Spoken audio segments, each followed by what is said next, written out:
Welcome, everybody, to this week's special Rising Tide Foundation. And I am really, really happy that we have special guest Colin Lowry, who will be gracing us with some very important historical insights. We are on the verge of a very important celebration. July 4th is coming up in 1 week's time. Um, it's something which is going to be the 200 almost 250th anniversary, almost 250th anniversary of 249. some important developments that occurred in 1776.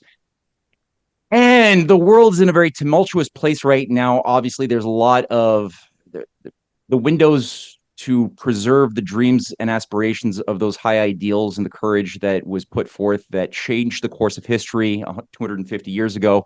The window is closing, but it's still open. And there is a very important time right now that we have to internalize a lot of those suppressed and forgotten lessons of the past that allowed that moment, that momentous occasion to be possible. And I think most people here have been on for some of the sequence of lectures that we've had leading up into the present. We've had Anton Chaikin, we've had Nancy Spanis, Sam Labriere, Madeline gave a wonderful presentation as well upon the fallacies of Teddy Roosevelt and what type of toxic ideas infused this Aryan Teutonic mythos that justified the worst aspects of the USA to sort of pervert the better ideals of those who gave rise to the Republic originally. Um, we've had also an interesting class as well by Mendy Petchenuk on the role of classical culture and art more specifically in shaping a society fit for citizens and not just simply subjects last week. So I think it's very lawful and great that we had Colin, who gave me a call last year, and we chatted for a while. You know, Colin was sharing some of the research that he continued from his father's work.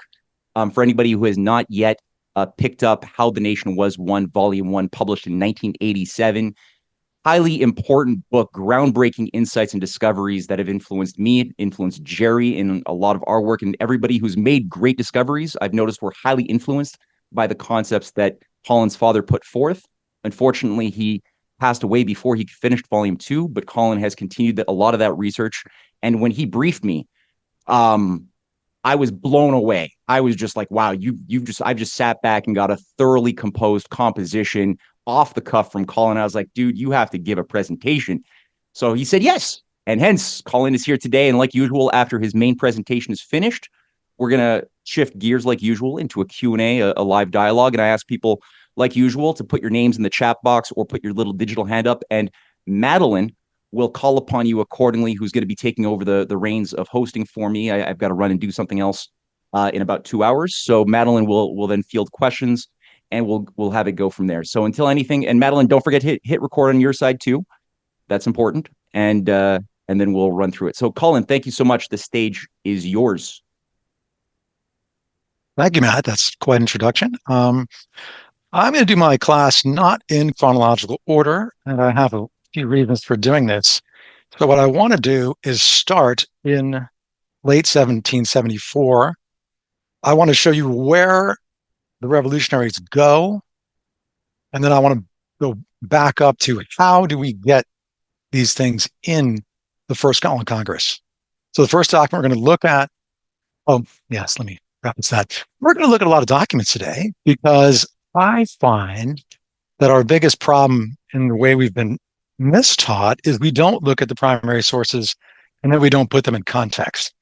So this will not be flashy graphics and that kind of stuff. If that's what you're looking for, I'm going to disappoint you right now. We're mostly looking at documents, original documents most of the time, or me retyping some things if it's in difficult to understand English script. Okay, so to preface that, 1774 is the First Continental Congress, and that's going to be September. Whoops. Let me share my screen, otherwise you can't see.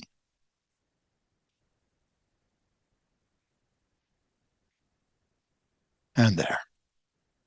Okay. Hopefully you guys can see this. Anybody, if you can't read it, let me know. I can blow it up. Good. Is it visible? Oh, yeah. Oh, good. Okay. Now, since not everybody is American on this call, I'm going to just that you may not know anything about this. So how did we even get to this thing? the First Continental Congress, which is obviously the first time we have a unified government of the colonies outside of the British hands. So these are, in many cases, people from the colonial legislatures, or they might not even be from the legislature, but mostly they are. The colonies taken upon themselves to basically, as an entire group, basically what is important to them and why have they come to basically the threshold of making their own government. And this document is actually going to give you a little bit of how that government is going to be structured. So first off, the first thing I'm showing is the non-importation agreement. The first one may not be that stunning to most of you, and it's number one. And you can see it quickly. It is a simple non-importation agreement of any British goods. But look who is singled out here, East India as well. Oh, those guys, the East India Company. Yes. But number two is the one that nobody has ever taught because you're not allowed, you never see this document. And let's just stare at it. I'm going to read it for a second. That we will neither import nor purchase any slave imported after the first day of December next, after which time we will wholly discontinue the slave trade and will neither be concerned in it ourselves, nor will we hire our vessels, nor sell our commodities or manufactures to those who are concerned in it. That's a stunning statement. This means that not only they're not going to have any slaves coming in, they're not going to do business with anyone who is in the trade. Well, that means England. That actually means also even technically Spain, France, Portugal, and the Dutch. It's an incredible statement. So now you're probably looking at me like, I've heard of anti-slavery in the northern colonies like Massachusetts and probably Pennsylvania, but would you believe if I told you that what you are looking at is signed unanimously by the 12 colonies actually in attendance? And we have chat. Let me just pause. What's up?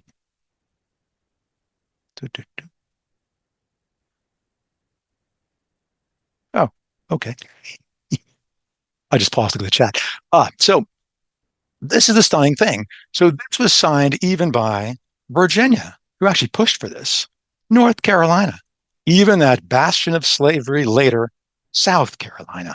Now, Georgia was not present at the First Continental Congress for a couple different reasons, but this is a unanimous document that is setting up the first government of what's going to become the United States in not too long. So I'm going to just go out on a limb, with the exception of Tony Chaikin on the line, that probably nobody knows this or never built this. Because even when I was a kid, and I'm from Boston, I didn't know that until my parents taught me. So this is very interesting. Now, let's back up just a touch. We're going to be going back and forth in time a lot. So you're going to have to live with my approach today because I find it easier to do it this way. So how do we even get here? What is the immediate crisis that brings all the colonies together? And we'd have to go back into the end of 1773 with the Boston Tea Party. And that is, of course, when the East India Company tea was dumped into the Boston Harbor by the Sons of Liberty, with about 4,000 people of Boston standing all around, and even British soldiers and sailors who witnessed it too. So it was not a secret who did it, and nobody interfered, and it was very orderly, and it was not a mob action at all. It was run by Sam Adams, run by Joseph Warren, by Paul Revere, all the names that you know. Now, that then caused the crisis because Boston was then set with an ultimatum by the British government: either you will pay for the tea and have your government dissolved by the crown and accept all these acts, or we will simply close the port of Boston militarily to all trade and commerce whatsoever. They also then, so we have what we call it the coercive acts, the Boston Port Bill, and eventually the Massachusetts Government Act, which basically abolishes the government of Massachusetts Bay. At least that's what the British thought they were going to get. That's not what happened, because all of the colonies, since they already had been basically waiting for this event, and if we go back a number of years, even from 1768 forward, we're all in communication in the committees of correspondence. But this document now is going to say, how will we work with each other nationally. So it's a huge change. Now, number three, you probably stared at it. Yep, it's a non-consumption agreement as well. Means either you have this stuff, you're not going to do it. You're not going to agree it. You're not going to touch anything East India goods, as it says, whatever, of course. And now I'm going to skip down a touch. Okay, this is where it gets really interesting. How is this thing going to work? If we've got 13 colonies spread north to south along the eastern seaboard, then how do we work together when we can't work through the British channels? We need to make our own system, our own government. Well, this is fascinating. We're going to make a really incredible democratic republic style right now. And you can see what it is. The committees be chosen in every county, city, and town by those who are qualified to vote currently for representatives in their legislature. And then what are they going to do? They're going to create all of these committees. So we've got committee of correspondence. We're going to get committee of inspection. We're going to get all kinds of committees all running grassroots, county, town, city level. But the best part, they're all answering under the authority of the Congress, which to the British, of course, is an illegal gathering. This is to the British, this is a rebellion right now. You cannot have a Congress like this, but of course, they're going to do it. What else are they going to do? The enforcement isn't too brutal at first. Any cases, of course, will be published in the Gazette. That means the local newspapers of the town wherever you are. And the next is interesting. So if you were to violate the non-importation agreement, well, your name, of course, would be published in the Gazette, and you would be known as, basically an enemy of American liberty. But not just that, we will then respectfully break off all dealings with him or her. You're going to be completely isolated. So if you actually care about your community, you're going to come inside the agreement. So the point of this was not to use too large of a stick, because if you're going to take the next step, which is 1775, in an armed struggle, you need to make sure you've got a very large majority on your side if you're going to face off against the British Empire's best army in the world on American soil very soon. So that is the thinking behind this. So you can also see, okay, number 12, another one. Oh, yeah, we should have the Committee of Correspondence also inspect the entries at the custom houses. That's interesting. How are you going to do that? The British run that, don't they? Not for long.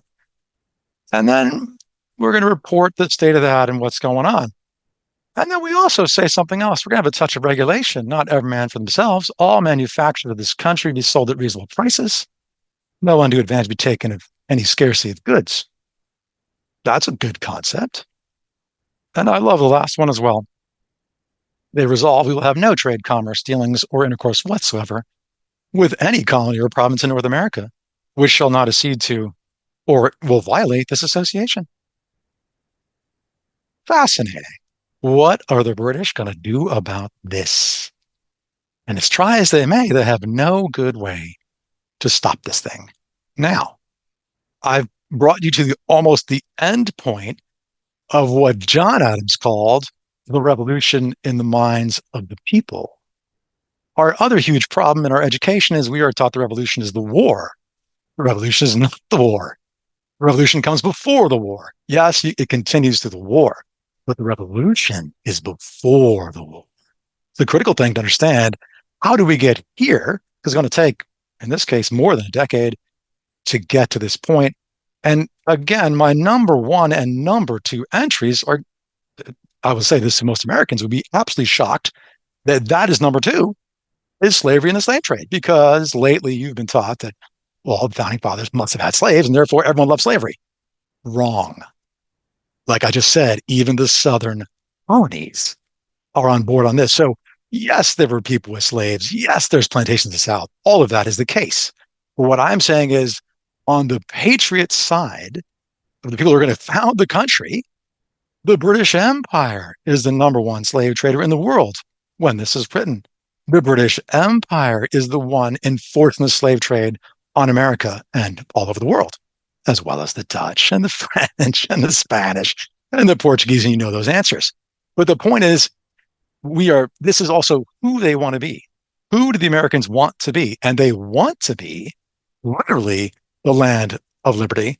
And that means even for slaves. They're not going to have slavery anymore. Now that I've done that to you, let's go to the next. Let's put that down for a second. And we're going to then go, first, we're going to go forward and then backwards. Okay. The other founding document of the United States, and I don't think anybody's going to argue here, is the Declaration of Independence. There's just one huge problem with the way we've all been taught. We didn't tell you there's a first draft of the Declaration. In fact, there's a draft for days and weeks that's debated in Philadelphia, but there's almost no record of it. And guess what? Yeah, the thing you just saw, slavery, is in the Declaration too. This is a little lovely piece from the Massachusetts Bay Quarterly in 1898, I believe. I've preserved it so you can see it. And I just want you to stare at it for a second. I'm going to read further down. So this is the first draft of the Declaration that's written by Jefferson, Franklin, John Adams. They're the three on the Documents Committee most important to this. Okay. There is the clause, as it says, all right, the Declaration of Independence, the prevailing anti-slavery sentiment found expression in the clause which denounced George III as the real promoter of slavery and the slave trade in America. If we've got Canadians in this class, I know we do. Aren't you guys taught that the British were more anti-slavery than the Americans? That's a popular line, isn't it? It's a complete lie, but it sounds good until we start digging. Okay, so this is the real deal. From this quote down, and I'm going to read it because it's very important that you see it. And if you've read Nancy Spanis's book, Defeating Slavery, or heard her talk, she pointed this out, but I'm going to do it again because it is important. He has waged cruel war against human nature itself, violating its most sacred rights of life and liberty in the persons of a distant people who never offended him, captivating and carrying them into slavery in another hemisphere, or to incur miserable death in their transportation thither. This piratical warfare, the opprobrium of infidel powers, is the warfare of the Christian king of Great Britain, determined to keep open a market where men should be bought and sold. He has prostituted his negative for suppressing every legislative attempt to prohibit or to restrain this execrable commerce. That's strong language. This is an accusation of the Crown of England that they, not the Americans, are the source of slavery, and we are declaring in our independent document this as a crime against humanity and against the American people. I could make a fake poll and say, anybody go to school and has ever told this? And I bet the answer is nobody, not even me. And again, I'm a Boston child. So we have been robbed of our true history. And when we can just go read it, it's right in front of our face. But it's not just enough to read it. Where do we get this? Where is it coming from? All right, we're going to do one more. How do we get that? Well, simple. Every colony, of course, had its own nominating conventions to send delegates to the first Continental Congress in August or July, in case Massachusetts a little earlier. But most of the other colonies, July and August, because it's going to be early September. So this quote, some of you might have seen, but I'm just going to throw it out there again because this is Jefferson writing this in paper, and then I believe he read it, which was presented to the Virginia Convention in August of 74. Or maybe you want to read it for yourself, but I think I'm going to read the first sentence because you're going to be like, the abolition of domestic slavery is the greatest object of desire in these colonies, where it was unhappily introduced in their infant state. But previous to the enfranchisement of the slaves, it is necessary to exclude further importations from Africa. Yet our repeated attempts to effect this by prohibitions and by imposing duties which might amount to prohibition have been hitherto defeated by His Majesty's negative, thus preferring the immediate advantage of a few African corsairs, the lasting interests of the American states, and the rights of human nature deeply wounded by this infamous principle. Thomas Jefferson. He presented that in the supposedly solid slave state of Virginia, and it was unanimously approved. Do you see the huge problem that our education, uh, current education of what we have done, is a complete scam? In essence, we are not allowing this to come through. Wow. Okay, you might say to me, yeah, okay, that's just Jefferson, right? Anybody else do that? Hmm. Yeah. So that's Jefferson, but the Virginia Convention uh, says this. That looks identical to to what you see in the national one. Yep, pretty much. How about North Carolina, just to the south of that? That's a hardcore slave state, isn't it? Oh yeah, they're not going to import any slaves either. I give you the list and keep going. Massachusetts, everybody, right? This is a national movement. And we have ignored the fact that the anti-slavery movement is inside the revolution. It is not an appendage. It is not something running just on the edges. No, no. It is one of the, when I say a core pillar running through revolution, because if you think about it, if you're going to be speaking about liberty, and if you actually mean it, and you also mean I'm against East India and slave labor, then how can you say that if you are putting on the chains to the Black African slaves around you? You're going to have to do something different. Now in the future, you're right. People are going to fail a little after the war.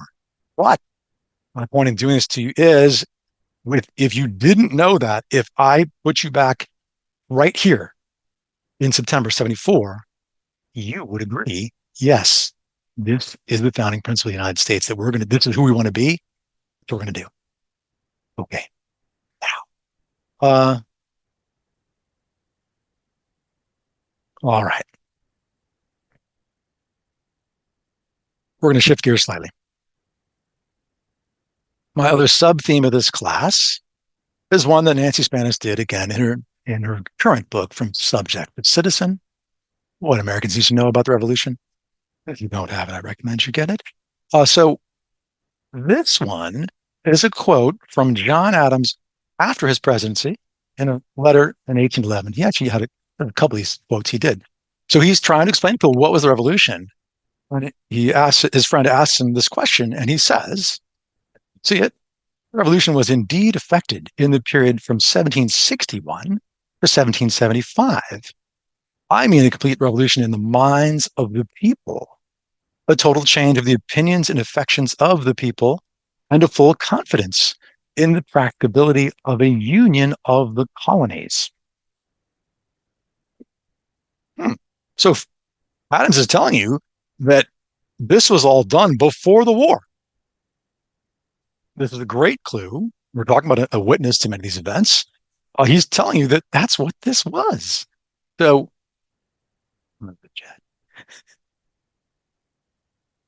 okay, sorry. God is good. So let's go take Adam's advice for a second. And now you're going to see the method to my light madness of moving through time.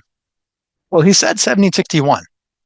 We could go earlier, but I'm going to go with Adams on this. Let's go to 61 for a second. What is the actual event that John Adams of Massachusetts is talking about? You want that? To 1761.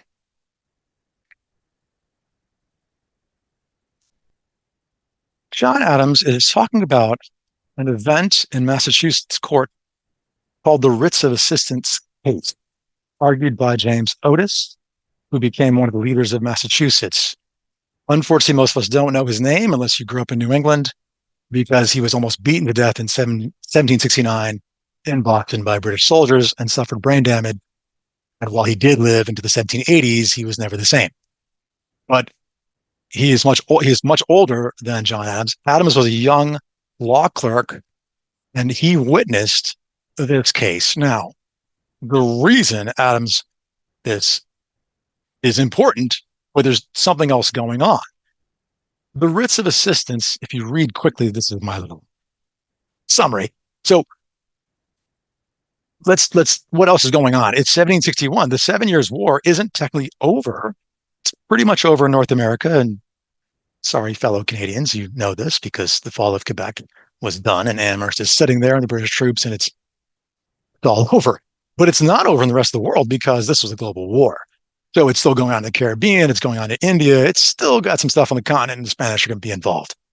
So before it's even over, the shocking thing is that the British are already going to take their power to a step that even under British law hadn't been done since before 1689.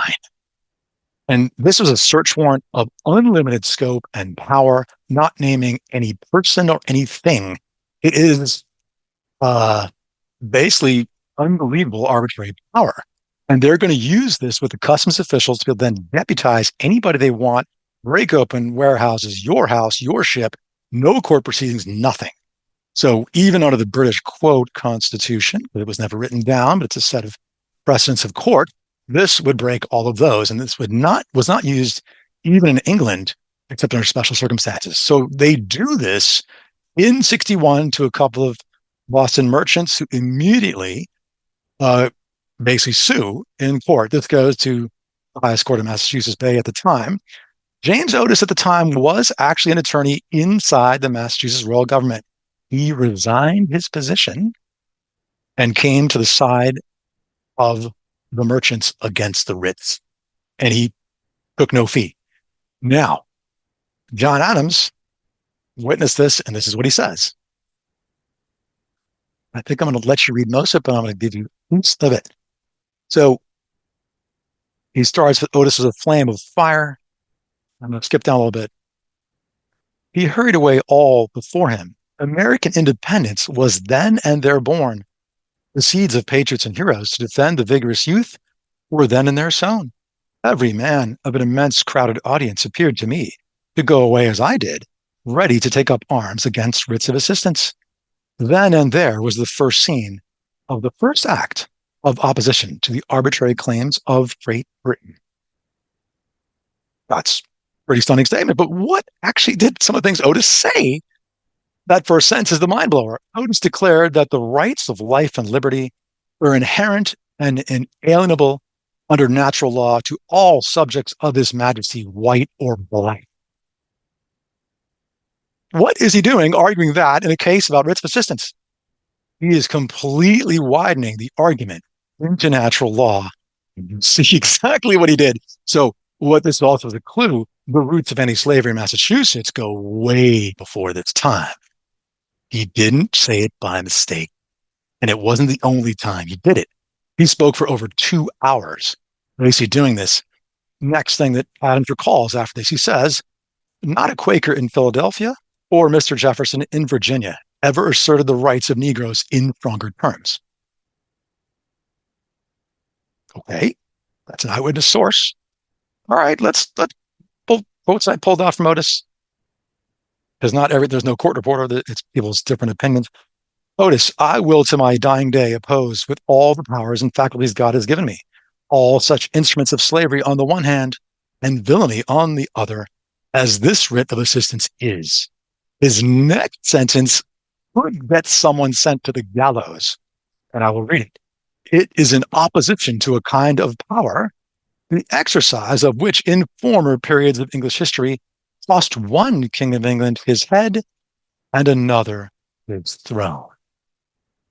That's in the mass court with royal appointed judges in 61. I know none of you have seen this probably. So I want you to think about that reference. The king of England, his head is Charles I. Another, his throne, is James II, overthrown by William of Orange. If you're throwing around illusions like that against King George, you better have some people to back you up. And you may say, well, what happened notice after this? Well, you were simply elected into the Massachusetts House of the legislature. That's what happened. So overwhelmingly, the population supported exactly this view. Now, let's put that down for a second. But what's he going to do next? And what are the people in Massachusetts going to do? And if you have I do have 2 articles I wrote a few years ago on anti-slavery and inside the American Revolution, its roots, and some of this is from that. So Otis was very good friends, of course, with Sam Adams and with Joseph Warren, and basically everybody you can name in the Massachusetts Sons of Liberty and the revolutionary movement, but he's a little older than most of them. So let's look at what he writes. He writes a major pamphlet backing up what he was doing because, of course, after the 7 Years' War is really over, then the British are really clamping down on the colonies. We have 64, the Currency Act, forbidding the Americans to have any credit whatsoever, the Sugar Act, the Navigation Act's reinforcement, the Quartering Act. There's so many, I'm going to blow by it. What is he saying here? This is amazing. The colonists are, by the law of nature, freeborn, as indeed all men are, white or black. No better reasons can be given for enslaving those of any color than such, which threatens one day to reduce both Europe and America to the ignorance and barbarity of the darkest ages. His next one is, I'd say, even better, really digging at the slave trade crowd, of which there was. But again, the slave trade crowd, especially in the colonies, or it's definitely in Massachusetts, are all the people associated with the royal government. They're all associated with the Royal African Company. They're the ones making the cash and corrupting the economy and everything else. So I love this next one. Does it follow that 'tis right to enslave a man because he is black? Will short curled hair like wool, instead of Christian hair, as 'tis called by those whose hearts are as hard as the nether millstone, help the argument? Can any logical inference in favor of slavery be drawn from a flat nose, a long or short face? Nothing better can be said in favor of a trade that is the most shocking violation of the law of nature, has a direct tendency to diminish the idea of the inestimable value of liberty, and makes every dealer in it a tyrant. From the director of an African company, you know what that is, an African company, to the petty chapman in needles and pins on the unhappy coast.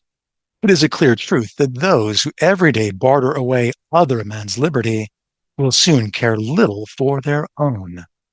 He is completely fusing this question into the larger question already debated of the resistance to arbitrary power and the defense of natural law. And this isn't just anybody. Again, until he was almost killed, this is the leader of Massachusetts politically. All right. Now, I'm going slower than I thought.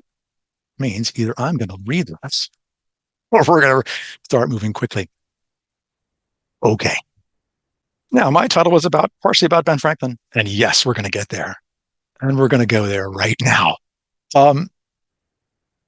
So before we do, a touch of background. Franklin, of course, had been a colonial agent for multiple colonies, Pennsylvania, Massachusetts, and even others. When he went to England just before 1765, basically to try to stop the Stamp Act, and we couldn't stop it. And he stayed, and he kept trying to come home, but he just never could. And as most of you know, he never made it back until 1775. He was on the ship coming back to America when the shots were fired at Lexington and Concord. So he stayed to the bitter end to try to do what he could. So let's go look at Franklin in 1770. And this has a lot of references, which I'm going to help decode. He had to publish this anonymously, and when we get to the end of it, I will explain why that is. So 1770, this is January, this is before the Boston Massacre occurs, which is March. This is also before some of the Townsend duties were also repealed, not all of them, of course, and before the India Act of 1772, which is going to really ramp up the revolution quickly. So he had this in the Public Advertiser in London. You can see the date, although I think we're going to need a little more size on it. I like his fake intro. Many reflections being of late thrown out against the Americans, and particularly against our worthy Lord Mayor, on account of their keeping slaves in their country. I send you the following conversation on that subject, and saying, which I assure you is a real one, having witnessed it myself. So Franklin is going to take three characters here, and he's going to stab the British in the guts on slavery in a way that when I explain the last paragraph, you will see why he couldn't possibly sign this. So He starts with the Englishmen, but he's also going to use this dialogue as a signal to people who are already anti-slavery inside England, which are going to be what I'm going to nickname the English circle of the anti-slavery crowd, which Franklin is in contact with and intersecting. He was doing a lot of this not publicly, but this time he chose to do it publicly. And that's really interesting concerning the date. It's 1770. All right. So the Englishman, you can read that, but he's basically saying that there are no people on earth such enemies to liberty, such absolute tyrants, where you have the opportunity as you yourselves are. The Americans, you can think this is Franklin. How does that appear? Englishman says, read Granville Sharp's book upon slavery. There it appears with a witness. American, I have read it. And pray, what do you think of it? Says the Englishman. And Franklin speaking, to speak my opinion candidly, I think it in the main a good book. I applaud the author's zeal for liberty in general. I am pleased with his humanity, but his general reflections on all Americans as having no real regard for liberty, as having so little dislike of despotism and tyranny that they do not scruple to exercise them with unbounded rigor over their miserable slaves and the like, I cannot approve of, nor of the conclusion he draws. I'm going to pause. Granville Sharp's book. Who is Granville Sharp? Well, Granville Sharp is the leading abolitionist Whig Party member in England. He had taken several court cases and had actually freed some slaves on technical grounds in the late 1760s. And he also was into Franklin's circle in a way you might not expect.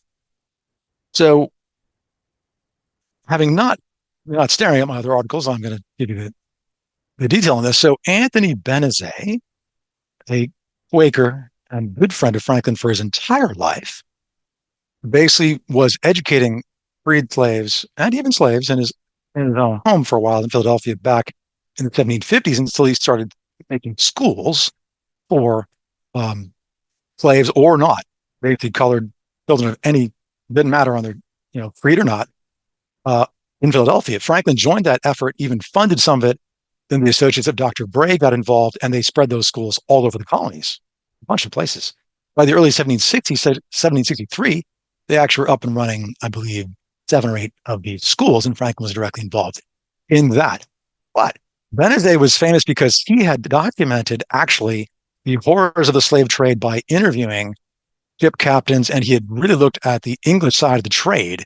So he wrote many works. His most famous is in 1726 called Caution Warning to Great Britain and its inhabitants on the dangers of slavery. And it shows you this horrifying picture of hundreds of thousands of slaves being ripped out of Africa, brought to England by the Royal African Company, sent to the Caribbean, sent to America, sent all over the world, basically, as the #1 slave dealer in the world.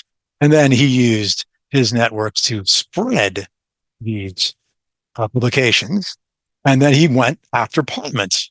And he also went after every assembly in America with this as well, with Franklin and many others helping him. In the case of England, Granville Sharp originally saw Anthony Benezet's work in the early 1760s and reprinted them in England. So he was already in the orbit, but Franklin never went public with that for good reasons for a little while. This is his attempt to do so. Okay, now that I did that, the other thing that happens here is Franklin turns us around and says to the Inksman, well, what about your country? What is the author's country in the enormities he complains of? And Franklin explains, well, in reality, there's not many slaves in the northern colonies. There might be 1 out of 1,000 of the families actually own a slave, and that's pretty accurate actually at the time. He keeps going. And he then says, and this is where you can see where I just showed you earlier, is interesting.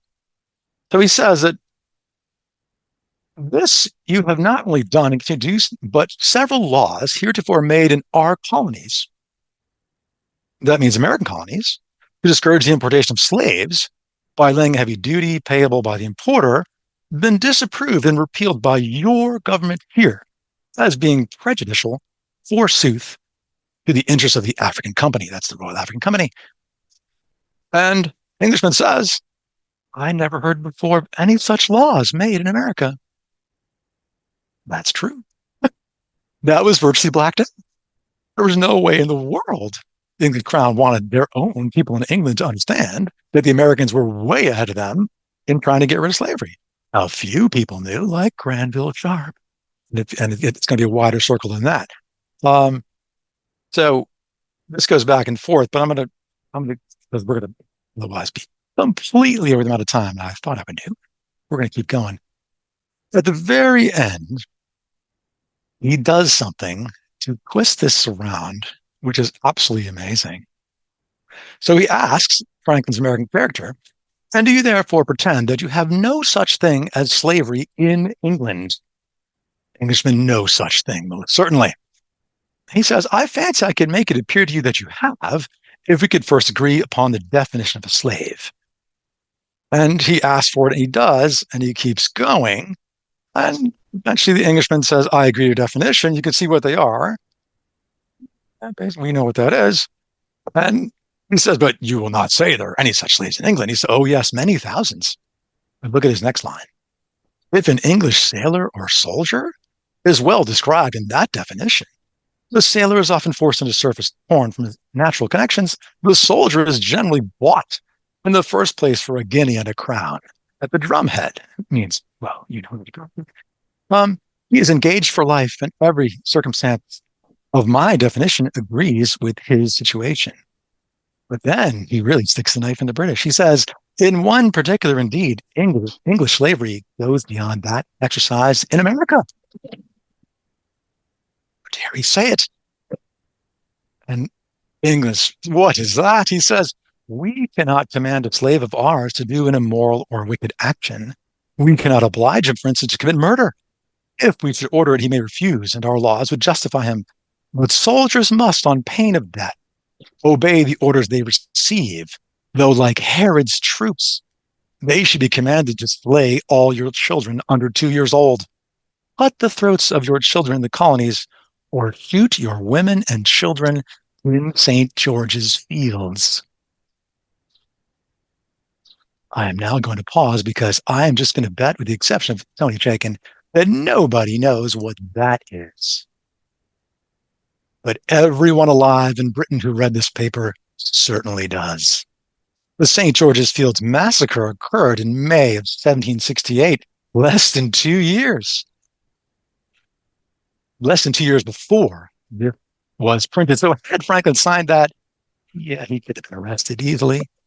But what is that? Yes, British troops fired upon a crowd ordered to do so and killed 7 people, wounding probably 16 or 17 more, creating one of the greatest riots known in all of England, the Wilks riots. It's right by St. George's Fields in front of the King's Bench prison. So now my next destination for you is the one that I'm going to say none of us understand correctly, because no one who looks at the revolutionary time usually looks at the English side and the American side at the same time. And that's a mistake, because the two in this situation are completely intertwined. I'm going to pause, though, because we've covered a lot. Any questions before we move to 1768? Yes, we had 2 people putting questions up, Monty and I don't know who Sparrow Pictures is. I do. Okay. All right. So Monty, do you want to ask your question now? Yes, thank you, Colin. I think you pretty well addressed my question, but it's a lot of consternation with me. I interact with a lot of Canadians and people from UK and so forth, and they are under this illusion that, you know, somehow the British King George abolishing slavery really led the way for this, and you know, they condemn the United States for maintaining slavery and the genocide and everything. They focus on this. So I appreciate your insight into this, and any further comments on that subject would be appreciated. Yeah, there's a common line. The only problem with it is Parliament in Britain did try to end the trade in 1807, but you also would realize it's a fraud because it did not apply to Jamaica. Gee, Jamaica is the biggest slave colony in the Caribbean. That's British. So it doesn't actually happen even in Jamaica's late 39. But then you also say to yourself, well, it doesn't apply to India. Well, India is ridiculously the hugest thing in the British colonies with slavery all over it. So, the British say, oh, well, we didn't do the slavery. See, the nabob or the other guy who I own did it, which is a complete scam. Right. So if someone's going to argue to me that there's no slavery in India in like 1857, I've got news for you. There is. There's slavery in India till 1948. So when it's free. So that whole position of the British is a complete fraud. Now, on the one side, if we say the English people, I am going to agree with you that after 1808, there was a huge movement within the British people, not the government, not the monarchy, for goodness sakes, who are anti-slavery. And they would be correct in saying that, they were against slavery before the Civil War in America. That is true, but not the government. So we have to be very careful. Who are we talking about? So the idea that the king, my God, the king's raking in millions of pounds per year, and so are all the lords and everybody else from the trade. They're the number one trader in the world. We can't argue that with the numbers in 1770s. They're it. They took most of the trade away from the Spanish in 1715 with the Asiento being granted to them at the end of the war. That's when George I takes power. So George I really is the first king of slavery. Yes, there's East India Company slavery. Yes, there's slavery before that. But I mean, they almost were the number one slave trader in the world in 1716. And they became number one by the 1740s with what they were doing in India and Africa and the rest of the world. Okay, I'm going to do more, get more of it, but that's my first answer. Other question? Yeah. Spiro Pictures. Hey, Colin. How's it going, bud? Good. Yeah. This is Matt. Can you hear me? Yes, I can, Matt. Oh, awesome. The question was essentially if the resolves of the First Continental Congress were so unanimous, what was the shift that caused the Southern colonies to then kind of become known as the staunch slave holders that they were, and was that due to some pro-British agents trying to spread discourse? Like, what was going on there? Why did all of a sudden, like, if they were so on board with this to sign on at the First Continental Congress, why did the split happen? A great question. Nancy Spanis's book, Defeating Slavery, has a much longer and better answer than me. First part of the answer is the sabotage of Hamilton's economics, the National Bank, and manufacturing industrialization of the South would have killed slavery, but because that was target number one of the Jeffersonians in essence actually spread slavery, whether they meant to or not, and some of them probably didn't, and others did, who followed that course. Yes, there is a British hand in this as well, in South Carolina for sure. I'm sure Tony could speak on that. But that's later. This is all after the war of the Revolution. So we have a big problem before the Constitution because we have a very weak government. The states then left themselves, many of the southern states, with the damage from the war, fall back on slavery, repair supposedly their plantations economy. That's a big problem. So without shifting that, there's no way to do it. But you then see the schism in the country, because if you start watching who's getting rid of slavery by legislation, Massachusetts, Vermont, Pennsylvania, 1780s, 1790s, even down to New York, and then we're then sitting at the Mason-Dixon line at the turn of 1800 with a huge problem. That we have the North pretty much without slavery or gradual abolition already in place, but we don't have it in the South. But we have the abolition societies and all of Franklin's friends and the generation after trying to do that. But unfortunately, as you know that story, they're not going to win. They're not going to win that battle until Lincoln. So yes, there's a huge story there, but it's beyond the scope of this class. But thank you. End of questions for the moment. Yes, for the moment, that's it, what I have on questions. Okay, great. And now, for the thing I think nobody understands, well, not nobody. I feel like if Nancy was here and Ed and Tony is here, we might be having a discussion of four people who who can understand the next portion I'm going to do. Welcome to 1768. I'm going to preface this with one other look back. So one of the early primary historians of the Revolution, Mercy Otis Warren, who wrote in the 1790s about her recollections of the Revolution, in her own work, she said to her, when did she feel the revolution actually started? And for her, the date she picked was October 1st, 1768, when the British troops landed with 4 regiments in Boston, eliminated basically civil government, and made it a garrisoned martial law town. 1768. No, not 74. I said 68. That's not what you've been taught. No one is taught this. I don't know why. I mean, I do, but it's not like it's hiding. Okay. Now, this is a complicated year, and what I'm going to do now may fail, but I'm going to try it. We're going to go into England and back so you can see some stuff that's, I'm going to say, mind-warping. Now, let's start the year innocently. So, in 68, we are just after the 1767 Townshend Acts. This is the British never learning a lesson. So the Stamp Act crisis of 65, eventually Franklin is in England when the Stamp Act is repealed, and he probably helps kill it. He does help kill it.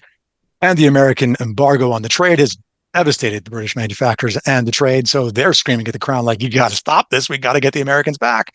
And William Pitt is going to be instrumental in bringing that back. So these are the heroes in America. But who's the other strange hero, the paradoxical figure so hard to understand? And that is John Wilkes.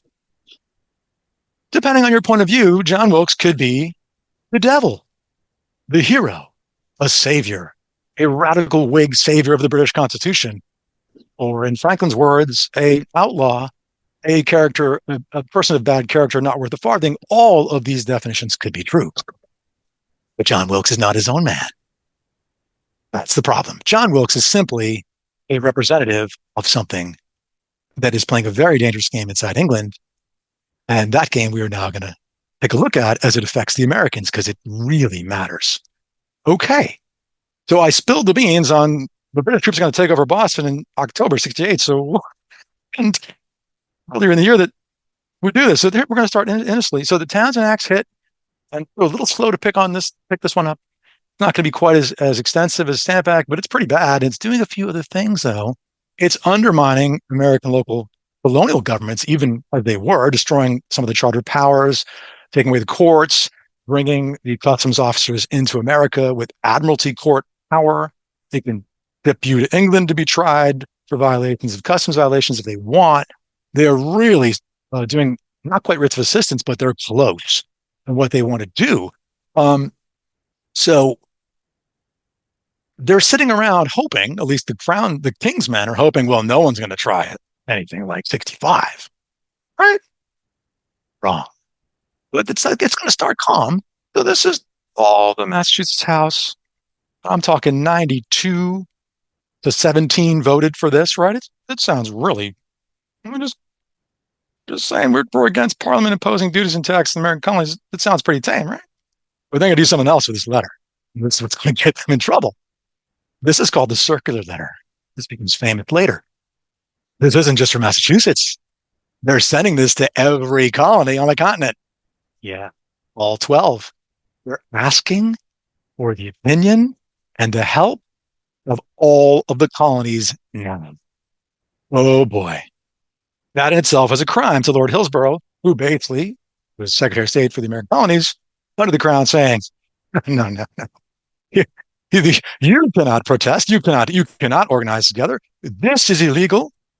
And he says to them and orders Governor Bernard of Massachusetts to inform the Mass House that they will rescind the letter and apologize or be punished. Wow. So now you can't even protest. You can't do anything. Right. Okay. So Massachusetts says, all right, well, let's send a letter and response. I'm just showing this. This is the originals. So who's going to respond? Well, New Hampshire, Virginia, New Jersey, Connecticut, Georgia even, South Carolina, Rhode Island, Maryland. You get it. Everybody. Everyone's going to support Massachusetts. So what happens?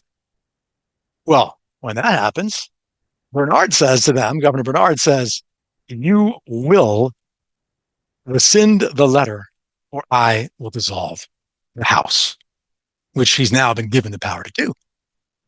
And the House says, okay, fine. We're going to take a separate vote to impeach you and send letters to England showing that you're committing the crime against our laws here. You don't have the power to do it. We're asking the Crown to recall you as governor. And that's what they send back to England.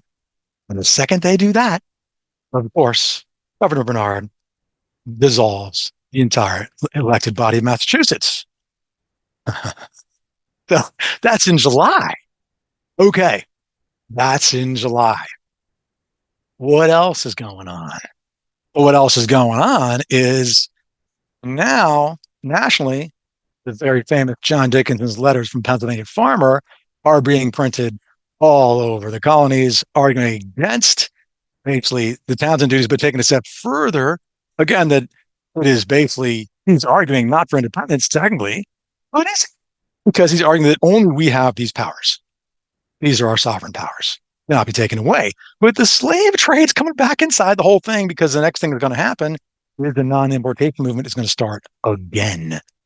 Like 55, but even probably more, very complete, but outside mostly of the British channels. So the non-importation movement is now going to work with the dissolved legislature, which has no legality. It doesn't matter. They're going to meet anyway. And they're going to write, yes, all the 12 colonies they just wrote to and asked them to join non-importation. The wild part about that is non-importation includes everything. It includes slaves. And you might sit there and say, is Virginia going to do that? Oh, yes, they are. Who's going to write that one? George Mason and George Washington. Sounds like familiar names to most people? Yeah, they're in the vanguard of anti-slavery. They're for the trade at the time. Stop the trade, which in the South, of course, in slave society, is your first step. But it's not like the North, right? The North, we would say, in modern parlance, is a society that has some slavery. But in the Deep South, it is a slavery society. It is completely different. So, but this was just so wild. This whole battle, the British are being nailed as the source of the problem. And here's where it gets fascinating. Again, Massachusetts in 67, I'm backing up again, put in a bill to stop slavery and the importation of slaves and the practice in the colony, period. And they got it through the House. They had to go to the upper chamber, run by Governor Bernard, and he was scared to veto it, so he didn't. He had the upper chamber just let it die by not reconciling. So he didn't even want to get in the way of it because it was in the papers. All the patriot preachers are writing about it. There's another religious aspect to it, which is very important, which comes into play. Now, that also happens. So let's go look at something else now. Right? So what's going on in England? This is where it's going to get really complicated. And I'm going to open this, and it is not mine. Oh, I'm sorry. This is Franklin. No, I don't want to do that yet. Wrong thing. I told you I would tell you about St. George's Fields, the massacre, the thing that Franklin is writing about in 1770 to twist the knife against the British government. So this is a complex story, and I'm going to try to simplify for time. So John Wilks, savior, devil, whatever you want to call him, was a member of Parliament earlier. He was a member of the Hellfire Club, a founding of the 13 members with Sir Francis Dashwood. He is a political creature of Lord Temple, and William Pitt has some control over him, but William Pitt doesn't take him. So that's merry old England. Strange bedfellows to get things that they want done. Wilkes' first fame in the colonies comes from 1763, when he writes the North Briton number 45, attacking the King's Speech in 63, attacking the peace treaty of the end of the 7 Years' War. And in reality, the reason he's attacking it is because it's not good for the East India Company. And it's not good for the City of London. And it was ghostwritten by Lord Temple and William Pitt, but Wilkes signed it because he's the man of the people, right? The Crown totally freaks out and decides to arrest Wilkes on a general warrant. The thing just like what I was talking about with James Otis that he warned about. So you can see American sympathy already. He's arrested for seditious libel for insulting and attacking the Crown. He's attacking the policy of the king, but who cares? You can't do it. So he's arrested, and even more than that, at least 45 or more people arrested with him, printers, anybody who had the papers. It's a roundup, right?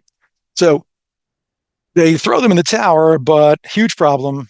This is a now political civil war inside England with the Whig party, of which Pitt and Temple and Wilkes are leading members, versus the Tories or the King's men. And this splits English society in half. So Lord Mansfield, Chief Justice, says this is a breach of the privilege of Parliament. A parliamentarian cannot be arrested for libel. I am freeing Wilkes. And he does, but not the other guys. So what happens next? The Crown's like, no, we're going to set him up. So they use the Lords, the House of Lords, to set him up for a different seditious libel using stuff he had written for the Hellfire Club. And Wilkes had broken one of the internal rules of the Hellfire Club, talking about the members, because you're not supposed to do that, including pointing out that the Prince of Wales was a member, and that made the Crown pretty unhappy. Dashwood wasn't pleased with it either, so he did technically expel Wilkes, but I don't think he ever totally lost protection of the club, personally, because he made it. He then is tried for libel, again convicted. He's wounded in a duel sent by one of the King's men. He flees to France in late 63, declared an outlaw in 64. Okay. So he's out of the scene. 4 years. But what's going to happen? It's called back by his masters in 68 to run for Parliament. That's right. That's what this is. The massacre. Wilkes comes back in, heavily in debt.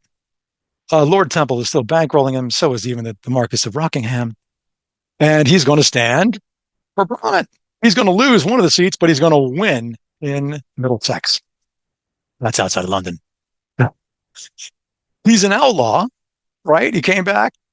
The Crown doesn't mess him like, we don't want to do this election. No. But they can't resist. So at first he's arrested. He's let go.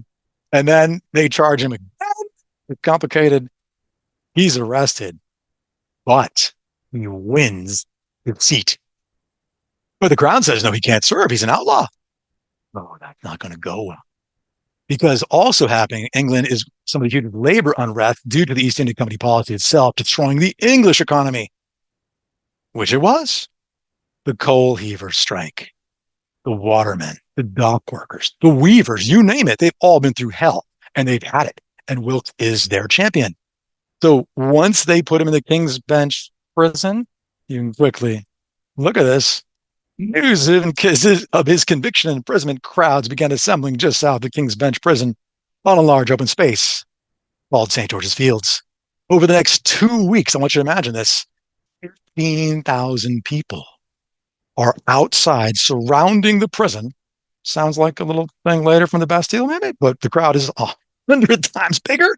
So this one, they're gathering, and what do they do? They're chanting Wilkes and liberty, no king, damn the king, damn the government, damn the justices. I'm going to say if there's an English person even on this class, they might not even know. This is hidden English history for very good reasons. What then happens is that the soldiers, who are way outnumbered guarding the prison, decide to chase a person in a red coat who they thought was throwing rocks at them, and they run towards this through the field and shoot this other guy in a barn who is not said person, killing him completely in his bystander. And when that gets out to the crowd goes nuts and is pelting and throwing rocks. And you've never seen like it in England unless you were alive back in 1688 for the James II riots. So at this point, they call out the Horse Grenadier Guards and they read the riot act and they open fire on the unarmed, mostly crowd, killing 7, wounding 16 or 17, chasing through the streets. When this gets out in the rest of London, this is the biggest riot London's ever seen. And I'll give you an interesting thing that happens. If you are in a wealthier house and you don't have in chalk or something on your window, the number 45 or Wilks and Liberty, all your windows are broken. The Duke of Bedford's palace was attacked, smashed to bits, every window facing the street. That's a sitting lord. I mean, this was a serious deal. This almost blew London apart. But I want you to think about the American view of this for a second. Wilkes is like them. General warrant, freedom of the press. He's with Pitt, isn't he? Right? This is the crown's arbitrary power. Ooh, representation. We're not represented. Now the English can't even be represented. The crown replaced him with somebody else. He won the election 4 times. Every time the crown said no. Now, I've said all that. Franklin, who was in town at the time, said, he reported, Sawyer's destroying sawmills, sailors unrigging all the outward bound ships, watermen destroying private boats and threatening bridges. The next sentence is, it was a rumor, but wasn't true. The crisis was so severe, it was rumored that the king contemplated abdication. Well, he didn't. But people thought that, because that's how bad it was. Here is John Wilkes in a drawing by Hogarth. Like that? Looks like it has almost devil's horns with the pole with liberty on it. Which is it? All depends on who you are when looking at him.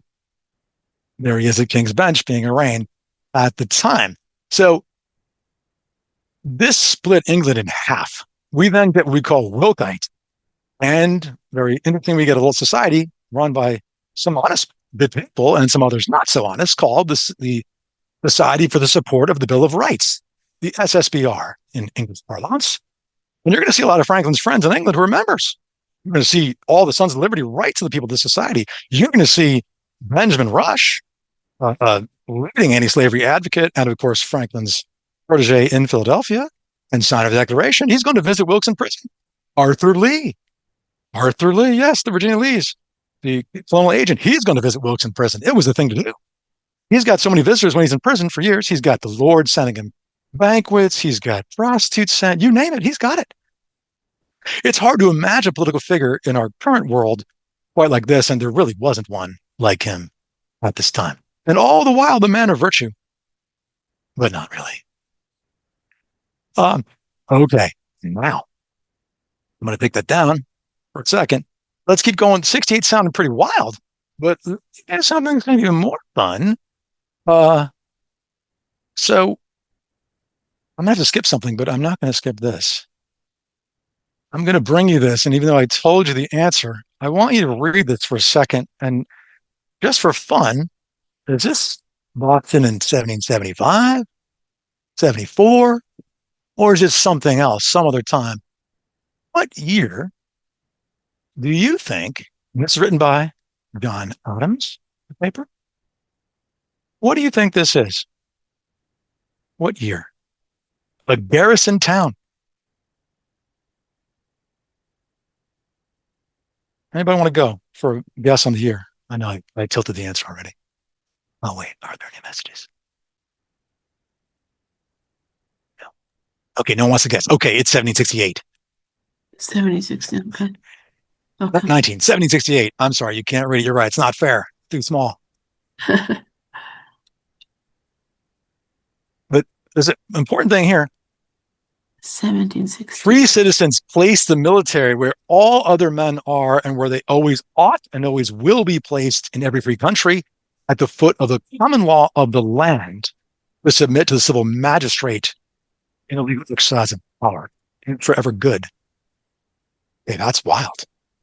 So this is telling you that Boston, after October 1st, doesn't have civil law, which is true. I'm going to continue this little fun exercise. And this is great. This is also written in the paper by Sam Adams. I love this. Is Boston disenfranchised? When and for what crime was it done? You can see, are citizens to be called upon, threatened, ill-used at the word of the soldiery and put under arrest by pretext of the law, military, in breach of the fundamental rights of subjects and contrary to the law and franchise of the land. If you look at the more of it, it's amazing. Are the inhabitants of this town still to be affronted in the night as well as day by soldiers armed with muskets and fixed bayonets? Are these the blessings of government? Is this the method to reconcile the people? The temper of the present, note the italics, administration of government in this province. Will the spirits of the people, as yet unsubdued by tyranny, unawed by the menaces of arbitrary power, submit to be governed by military force? No, is their answer. And that's true. This is why Mercy Otis Warren said October 1st was the beginning of the revolution, because it kind of was. All right, so what else is going to happen now? I'm going to show something that even if you're English, you've probably never seen it. I want you to understand how the British then saw this, and this is where it's really interesting. This is usually, if you're English, King's speech in Parliament to open the session is usually a total ho-hum, blah, blah affair. But not this time. This time, if we pay attention to what King George is saying, we're going to realize, uh-oh, something's really changing. I'm going to slightly skip over the other part. I will go breaking out afresh in some of my colonies in North America, and in one of them, proceeding even to acts of violence and to resistance to the execution of the law. The capital town of which colony, I mean Boston, appears by late advices to be in a state of disobedience to all law and government, and has proceeded to measures subversive of the Constitution and attended with circumstances that manifest a disposition to throw off their dependence on Great Britain. This is 1768, not 1774. Keep looking.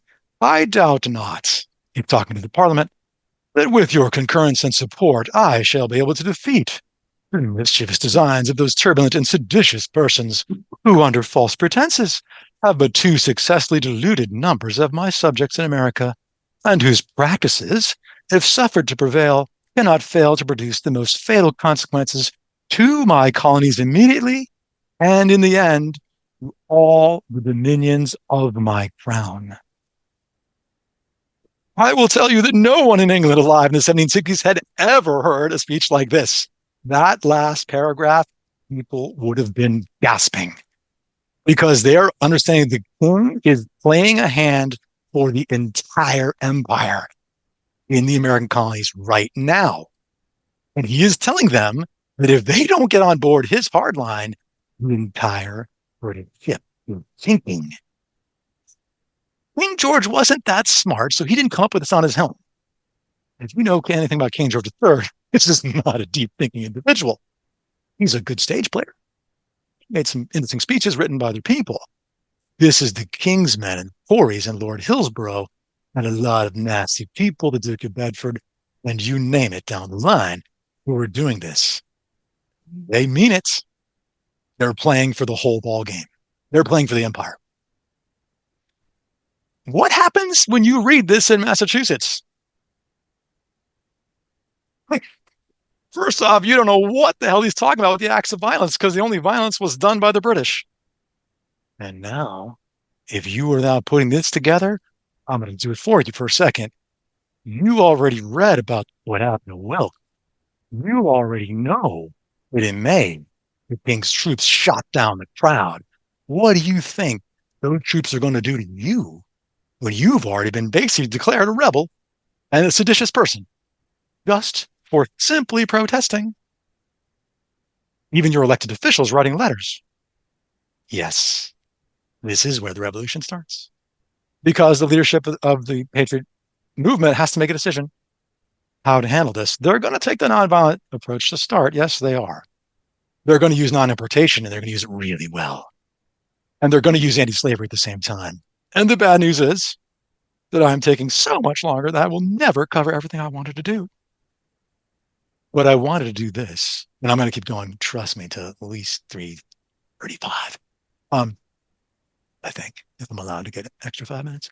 Anyway, because it's something that none of us are taught anymore.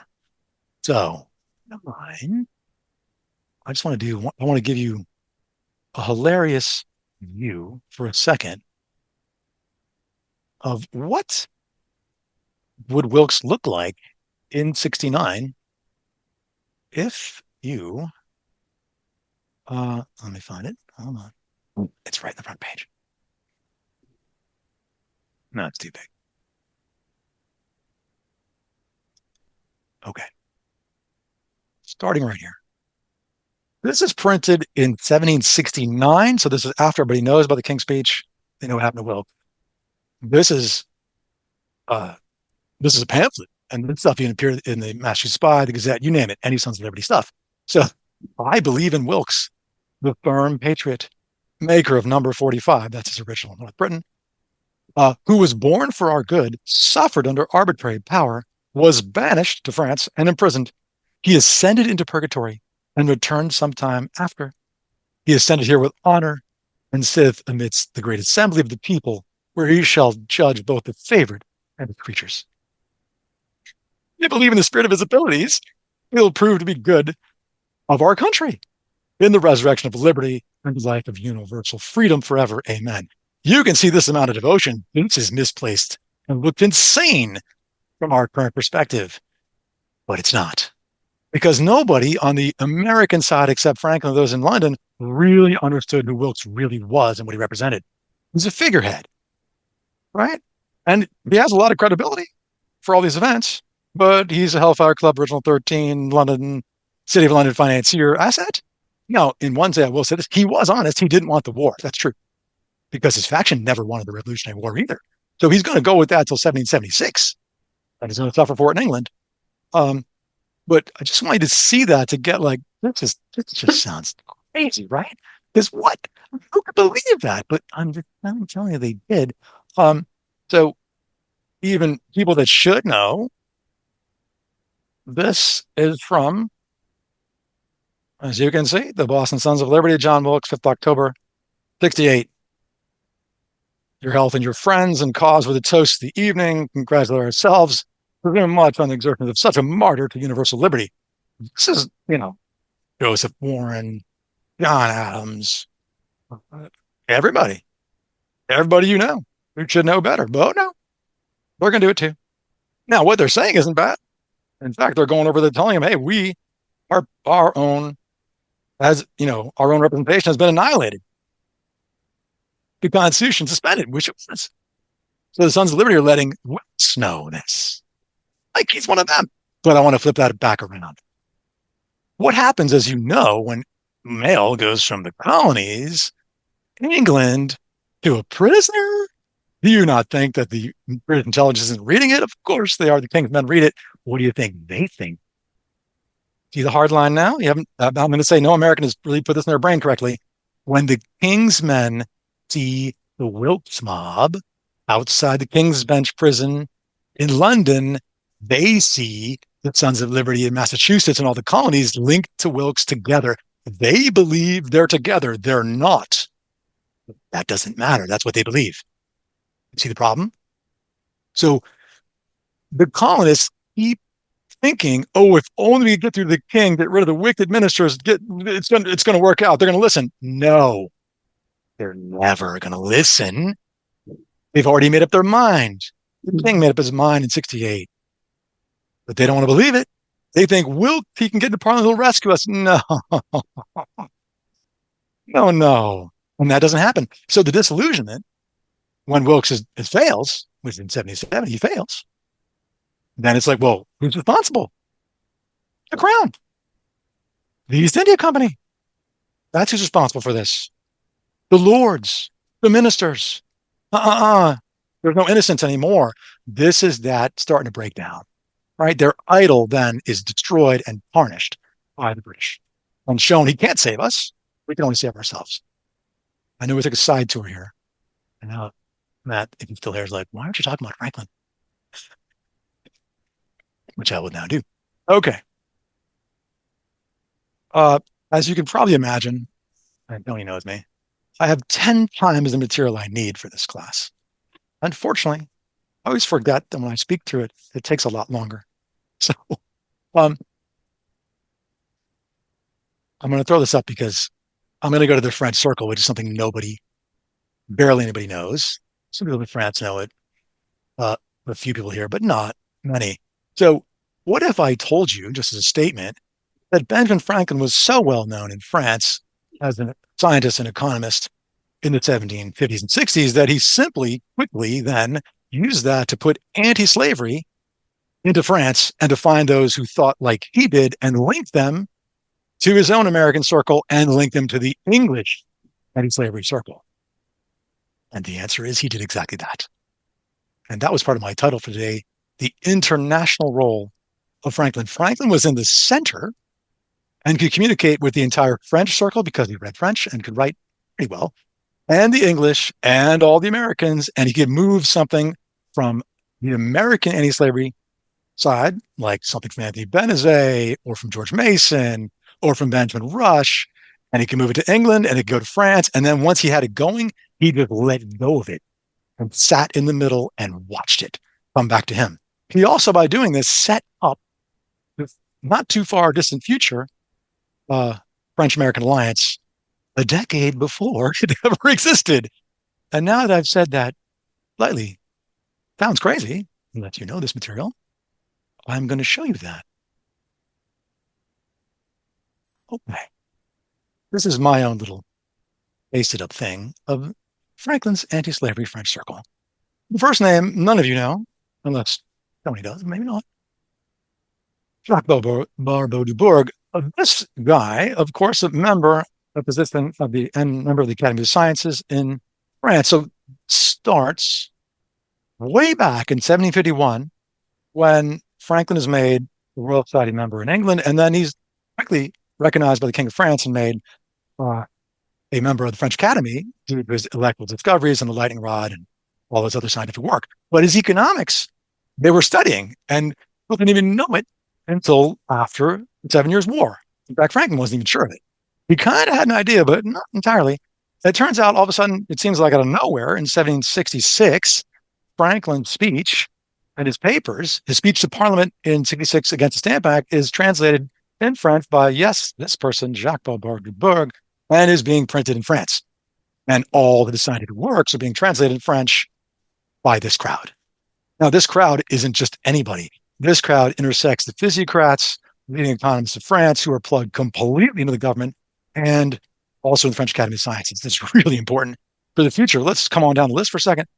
Pierre Samuel Dupont. Yeah, it should sound familiar. That's the dad of E.I. Dupont, who came to the United States. But his dad, also economist, and had the singular role of, he was the editor of that journal, Ephémérides des Citoyens, which is basically my horrible, I'm trying to think how to translate this. Could be the events of the citizen, the calendar of the citizen. I don't know how to get it right, but it's something like that, where they basically wrote about all their anti-slavery economic works. And who are they praising? Benjamin Franklin. Who's the next on the list? Robert Jacques Turgot. Yeah, so, well, no, you don't. If you're into economics, you know this guy, you might not like him, but I just want to stop you for a second and say, forget like, who is he? He's going to become, under the new king, Louis the 16th. And when is that? May 1774? Yeah, that's right. King Louis is 20 years old. He has no training for the throne. He's third in line. He shouldn't have been king, but he does become king. And guess who's all around him? Franklin friends, all the young physiocrats, all the anti-slavery crowd, all the scientists. Yeah. So he says, hey, I'm going to take Robert Jacques Turgot, and he's going to be Minister of Finance, Trade, and Public Works in my administration in May of 74. Do you know what the British did when they figured that out? They freaked. So I want you to think back. That's May. That's during the Boston Port Act crisis, right? And what's going to happen? I gave you earlier. Oh, yeah. The Continental Congress. Can you imagine the British viewpoint now? You're sitting there, and Franklin already has people sitting in the French government that are his pen pals who are on his wavelength. Not saying they agree with everything, but they're on the anti-slavery wavelength and they're pro-science. Good enough to start. Who else? And this one's really important. Marquis Condorcet. Oh, yes. Marquis Condorcet is a serious scientist, and he is the head of the French Academy of Science. The head. And later, he's going to become the head of the entire French Academy. And he's going to co-found the Ami de Noir, which is the entire anti-slavery society of France, with the Abbé Gregoire, with Brissot de Warville, with all the names people study French history already know. Yes, that's Franklin's best friend. Who's going to give the eulogy of the French government in 1790 at Franklin's death? Marquis Condorcet. Who is going to propose the elimination of slavery in the National Assembly during the Revolution in France in 1790? Marquis Condorcet. Who is going to guarantee religious freedom in France in the new French Constitution? Marquis Condorcet and Abbé Gregoire. And they're both in Franklin's anti-slavery. These are not inconsequential people or things that he's setting up for the future world. He's already doing it in the 60s and 70s. That's the best part. I'm going to keep going for fun. Who's else here? Someone you don't know. Jean-Francois Saint-Lambert, poet, playwright, anti-slavery writer. He's writing dramas against slavery. It's in the culture going on in France. Poetry, yeah, you name it. Voltaire, yes, that guy. He's in here too. I wrote a little note. Yes, he criticized Jefferson for Jefferson attacking Phyllis Wheatley, who was the African-American poetess of Boston, work published in 1773. Voltaire read it. He loved it. He wrote to Jefferson. Jefferson attacked her, and Voltaire wrote back and attacked him. And that set up this whole wonderful discussion about, gee, the Africans are as good mentally and creative and right, just like the whites. So it also slaughtered a lot of the more racialist views that were pretty much the norm. But he was blowing it up in the U.S. and in France. Marquis Mirabeau is not a Franklin friend. He's not a great person, but he was sympathetic to this crowd, and that gives you power. So who cares? Because when Franklin goes to France in 77 to negotiate the Treaty of France, guess who's going to meet him? Dr. Go. Even though Turgot's now out of that position, he was fired in 1776, actually later, because, well, he took on some powerful interests. But all of these people are gonna matter. Well, obviously, Pierre Dupont, yeah, that's really going to matter. This guy was one of the he was like inspector general of the commerce. So he was being shipped eventually to America. DuPont's right there. And that's Franklin's buddy. Now that I've done that to you, do we have? I'm gonna do it. Oh, it's 3:30. Oh. And I get 5 minutes. Matt and company. Would anybody object? Yes. Oh, you're objecting. No. Go ahead. Okay. Strict time. Okay. There is a huge area I have not touched, and I need to touch it because it's not fair. And that is this. The English anti-slavery circle. Number 1, Granville Sharp. I explained a little bit about that. Okay, he used Benezet's works. We know that, but he gets into the circle because Benezet has already been working with him. And also number 2 on the list, Dr. John Fothergill, Quaker, in London, physician to Franklin, that's his doctor, is Benezet's main conduit, who delivered 2,000 copies of the Caution and Warning on Slavery to Parliament in 66. These are major players. Arthur Lee, yes, we know that name. This is one of the brothers Lee, well, agent. He's a Wilkite, a member of the SSBR, Society of the Supporters of the Bill of Rights. And yes, he visits Wilkes in prison too. Wilkites, but pretty reasonable people. William Davey, lawyer and member of the legal team in the 1772 famous Somerset slave case where they free slave Somerset in England, which causes a huge stir, which I want to touch. John Glenn, MP, lawyer as well, Wilkite, also on legal team, which was run by number 1, Granville Sharp. Keep going. Some names might surprise you. Reverend John Wesley. Yeah, those guys. Wesleyans, Methodists. Who's in here? You want to laugh. Wesley wrote his own plagiarized work called An Address on Slavery, which he basically completely verbatim took Benjamin Rush's published work and Benezet's and republished it with his own name in England on purpose, attacking the slave trade, slavery, the religious grounds under his name. Had a huge effect. So the best thing about Franklin's circle, as I'm going to call it, there are multiple circles, he doesn't have to tell them what to do. And with the French, he never tells them what to do. He simply says what we're doing. So that oh, the Quakers are freeing their slaves in 69 and 70 voluntarily. And then Marquis Condorcet simply writes to him and says, we are curious what has happened. In fact, I just said that. I probably should show you that letter. But basically, what happened to your freed Africans when they are educated and all these questions? Because we're thinking of doing it too. And that's a conversation that Franklin is starting before the revolution is even, the battles are even commencing, which I absolutely love. Okay. Now, I think we should do. I want to show one letter for a second. Believe me. So this is Benjamin Franklin to Anthony Benezet in 1773. The important two parts of the letter is, you can see, first of all, I thank you for the 4 copies you sent me of your translation of the French book. So they're translating stuff all the time.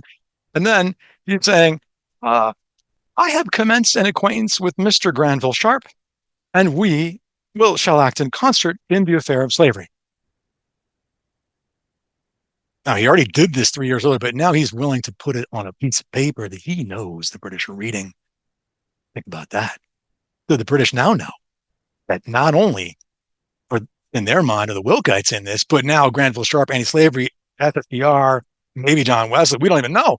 All of them are in Franklin's orbit. What are we going to do? It's a total freak out, again, because this stuff is going American colonies, England, France, back to England. You get it. It's a beautiful circle. The people sitting in the middle who can talk to any part of the circle are really only 3 people, or 4 people. And that is Benjamin Franklin, Granville Sharp, Benjamin Rush, and Anthony Benezet. So you follow any of them and you will see this amazing story unfold. Okay. Now,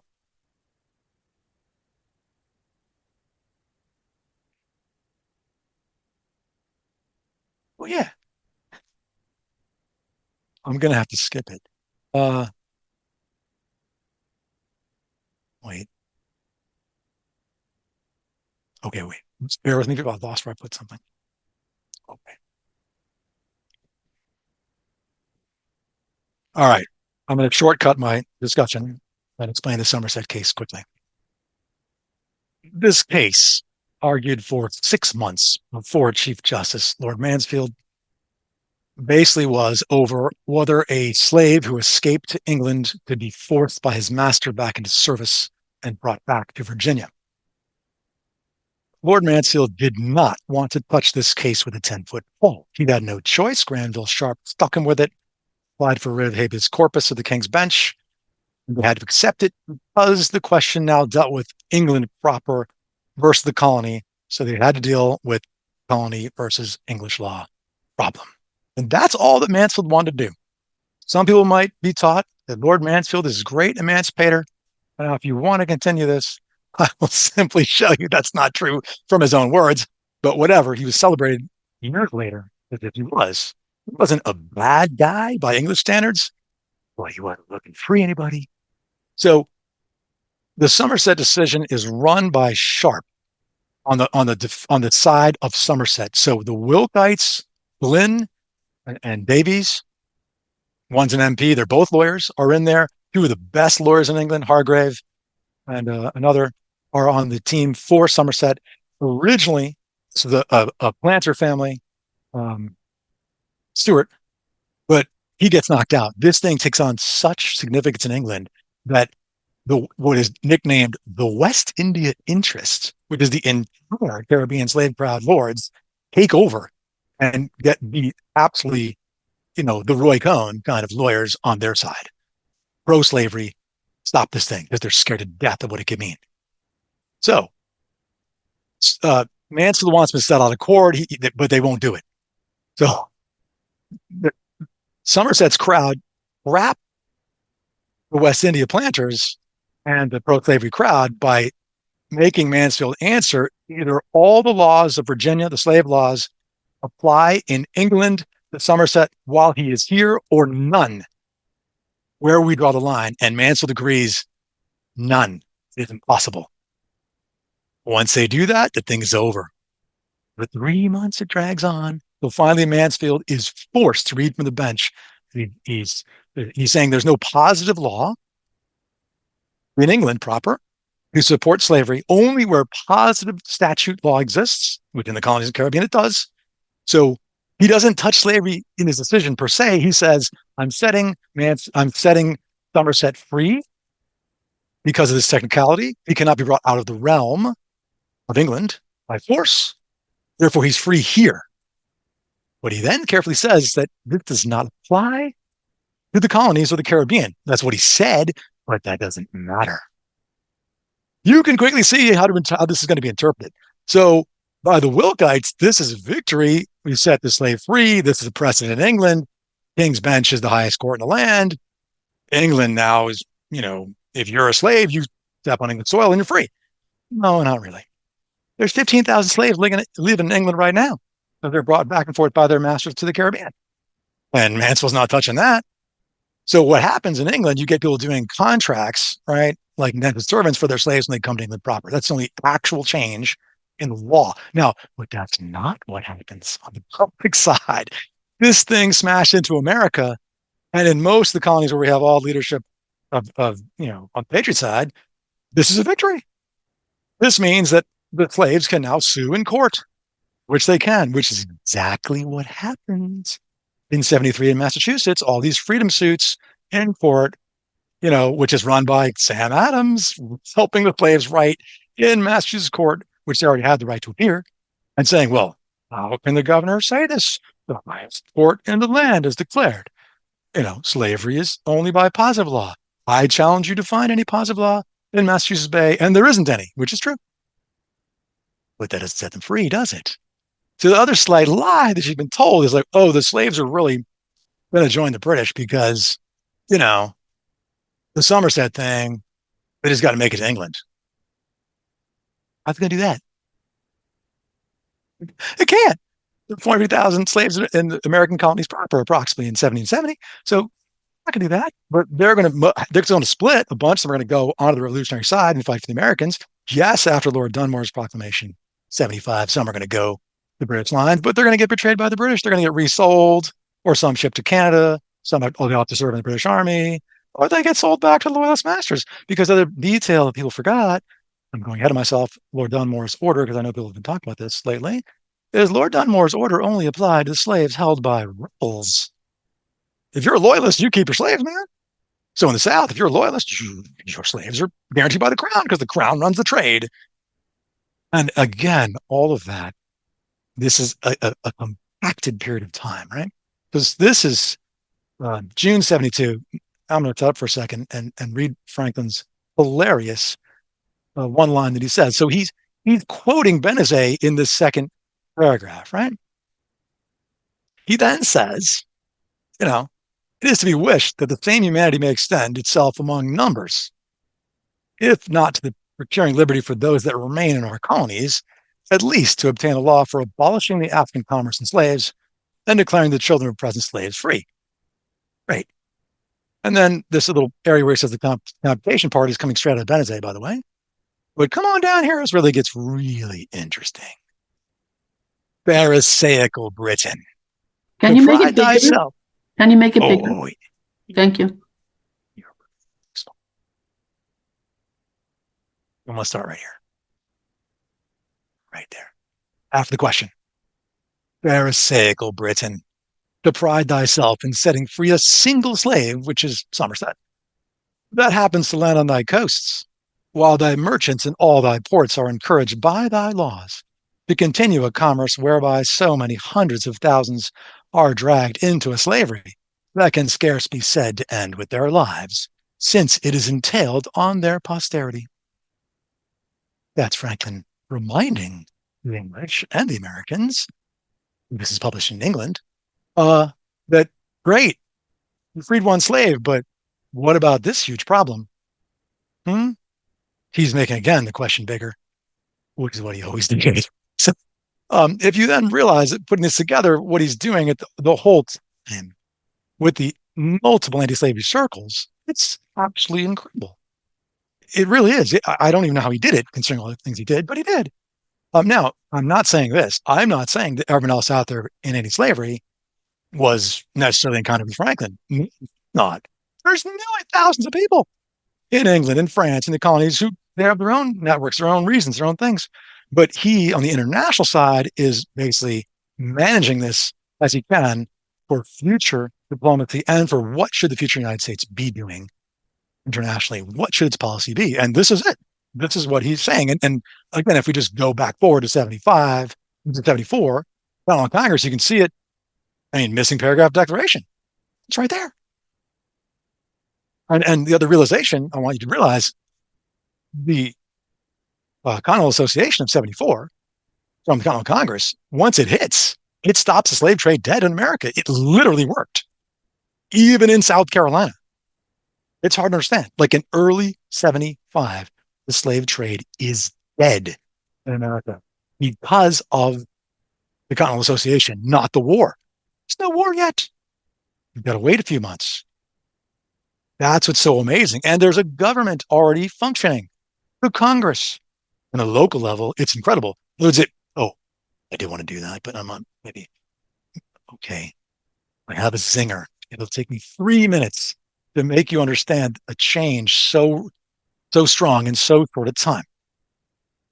I'm going to bet that everyone on this call is relatively familiar with the Boston Tea Party of December 1773. And we could also realize that there's British ships in the harbor, and there's still a British, royal governor, and technically you could be arrested, right? They weren't arrested, but you could have been. If you were one of the Sons of Liberty dumping the peace ships, you could have been arrested. But that was December of 1773.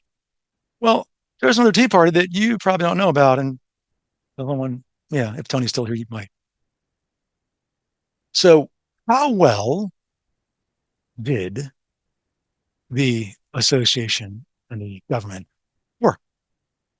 Well, pretty darn well. This date, Annapolis, October 18th, 1774. This is just the tail end of the Continental Congress getting the association running. Annapolis is the capital town of Maryland, for those of you not familiar. Colonial capital, beautiful. I live only an hour away from it. The Tea Party that's going to happen here is a little different. So in Boston Tea Party, that was still the customs house and the officials and the army, and there's the colonial laws and potential punishment. Who's the punishment now? Who is the law? And I'm going to come up.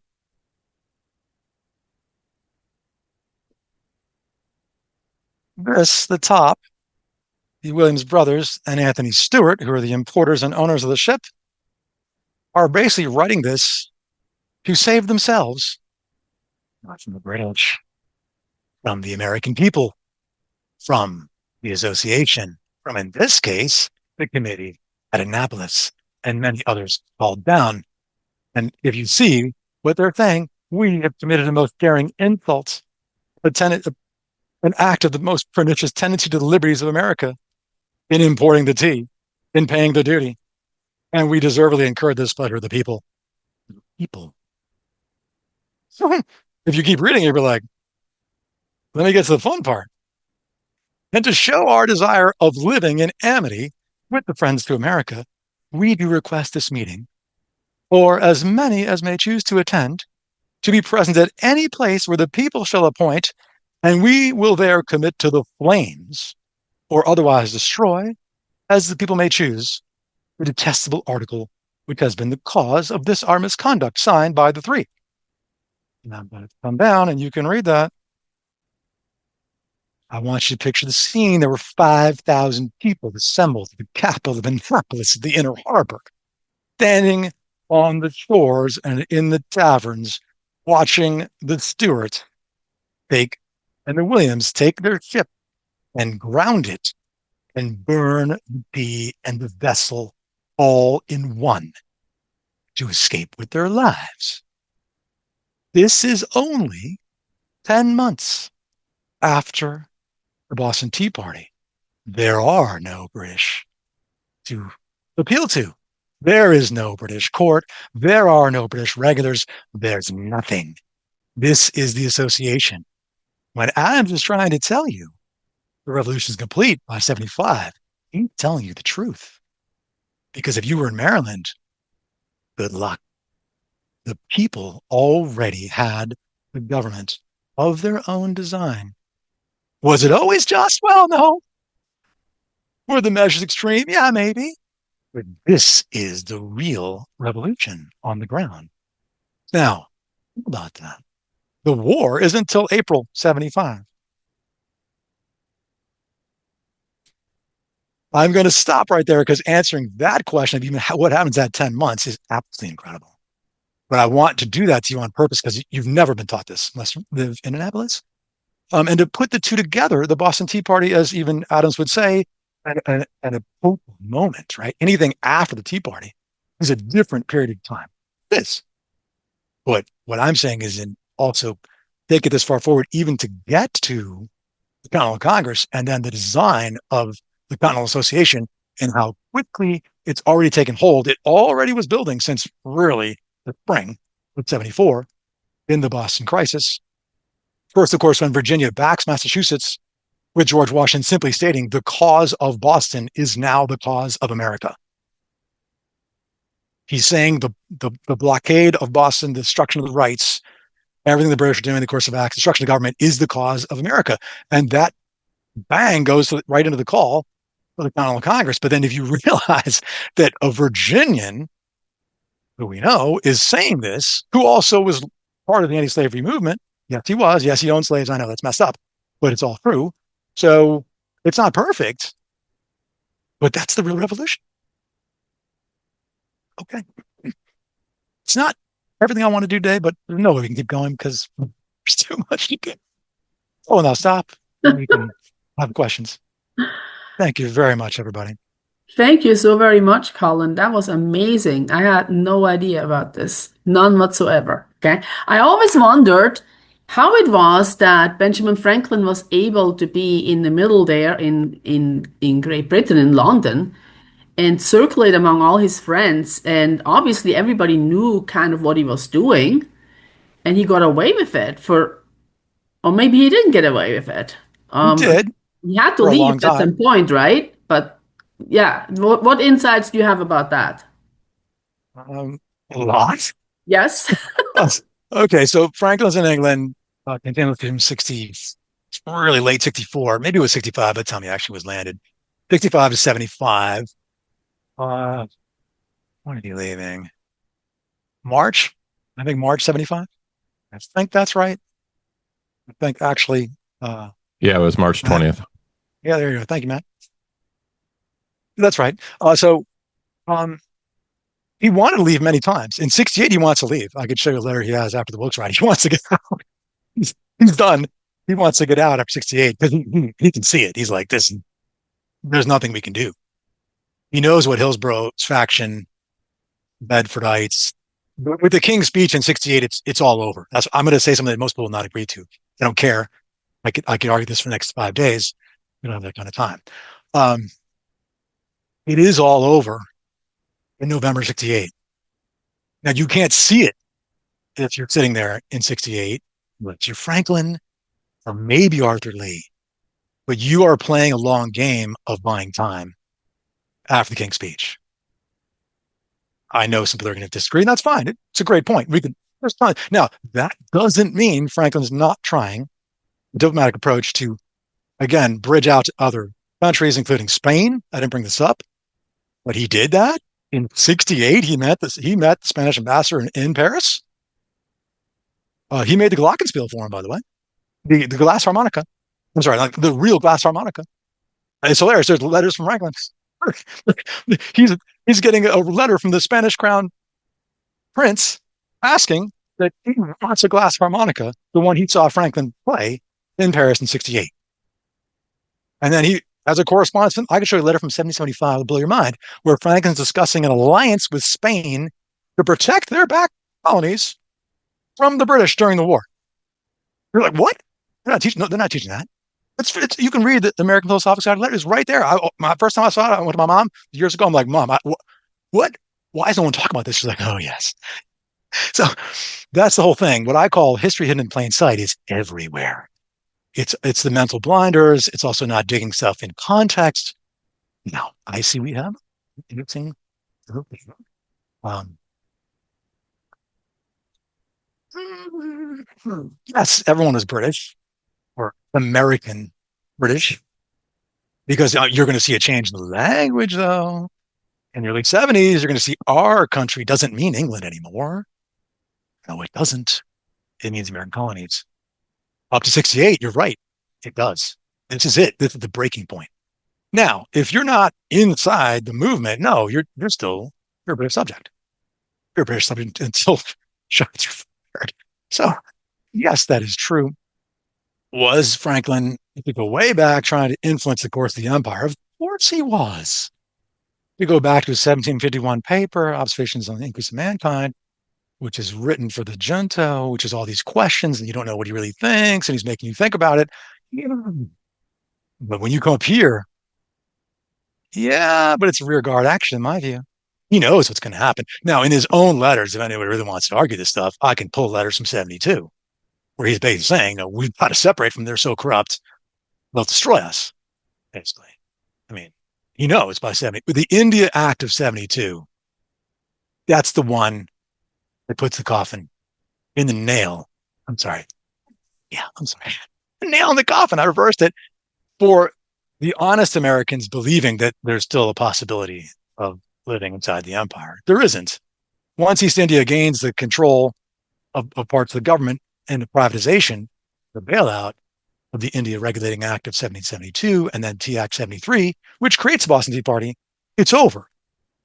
And if you want to even think in your brain for a second, if you're thinking I'm wrong, then why was the Boston Tea Party in 73? Who ran it, right? All the leadership of the Sons of Liberty knew this was the dividing line. It was. So, but it's fascinating to look at 72 in England. It looks like, well, maybe Pitt will come back into power. Maybe Lord Camden or Conway will stop the duties. Maybe they'll stop the customs enforcement. Maybe they'll change their mind, but it doesn't matter because the crown says no. Dartmouth, I remember this thing. I think it's 73 or maybe early 74. I think it's early 74 after the Tea Party. And everyone thinks, oh, Dartmouth is not going to be as bad as Lord Hillsborough. Didn't matter, did it? I can't remember who Dartmouth says it to, but it takes on mind. They keep telling about their petitions. We're going to this, and Dartmouth simply says to them, it is to no purpose. The king wishes to try the question with the Americans. And he means try it by force by that time. It's a joke starting at that time. Yes, there's still diplomacy. Yes, Franklin's staying on as long as he can to buy time to prevent the war from breaking out too early, because too early is devastating. If you don't have the Continental Congress, if you don't have a government already in the background that's organized, you can't do the war. But once you have it, you can. I have another thing I could bring up, but I might pause and let's see what other questions, which relates exactly what I just said. I don't want to stop. What else going on? Well, people, any questions for Colin, please step forward now. I don't see any in the chat. Uwe had something, actually. I'm sorry. Uwe, are you there?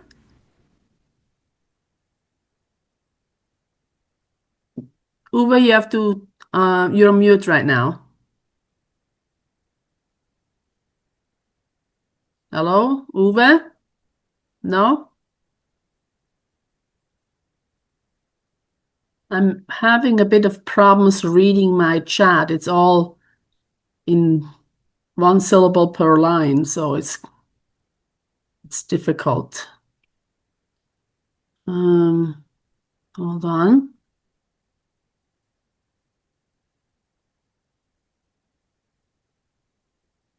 Uwe, yeah.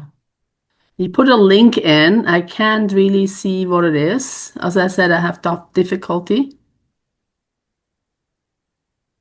Okay. Anybody else has a question? I'll give up on Uwe's. Wow. I think you blew him away, Colin. Well, it's a lot of material. Yes. It is a problem. My wife always warns me I can have too much stuff. Um, I want to add one little thing of 74, which is not really talked about or understood correctly in America, which will give you the power of the Continental Congress and what's actually happening on the ground before it shows up. And this is important. So, as most of us who study the revolution know, you know, the leader is Massachusetts, Virginia, and Pennsylvania are coming up with it. All three are the critical leaders. Yes, the rest of New England. Yes, New York, but in the early period. So there's something that happens in the edge of Boston in early September 74, right as the Continental Congress is meeting, which creates a rumor, and it's called the powder alarm. So Gage was military governor of Massachusetts. There was no civil government whatsoever. Literally just like 68, but worse. More troops. The harbor's blocked up. Boston can't do anything. All the colonies are sending food to keep Boston alive, literally. And since that time, so in early September, Gage takes a smaller couple hundred troop party outside of Boston proper, across the river. He goes through Charlestown. He goes to one of the powder magazines that the other militias store, as well as some of the British is stored there. So it's, it's state, colonial militia, town militia property, whatever. So that gets out that David is taking all the powder, meaning to disarm the militias, which are legal, by the way, at the time. It's under ground rule. So, but here's where it gets crazy. There's some rough stuff that happens that day, and one of the customs officers happens to drive by, and he's chased by the mob. But Gage's crew does take all the powder out and bring it to Castle William, the British fortress in Boston Harbor. That's what actually happens. But that's not the rumor. The rumor is that Gage not only took the powder, but then a battle ensued. 6 people were shot dead, and then Gage decided to cannonade Boston, pack it with cannons from its ships as revenge. This spreads like hellfire. It's now who actually changed it, and I don't know, but people have 2 different theories. I'm going to go with theory 1.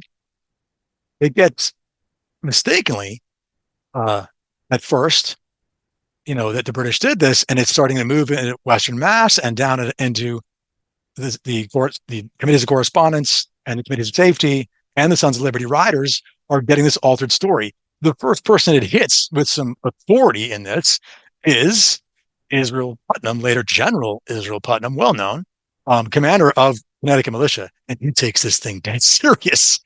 He then sends riders to New York and Philadelphia with the news that Boston has been cannonaded and attacked, and that hits the Continental Congress as they're meeting.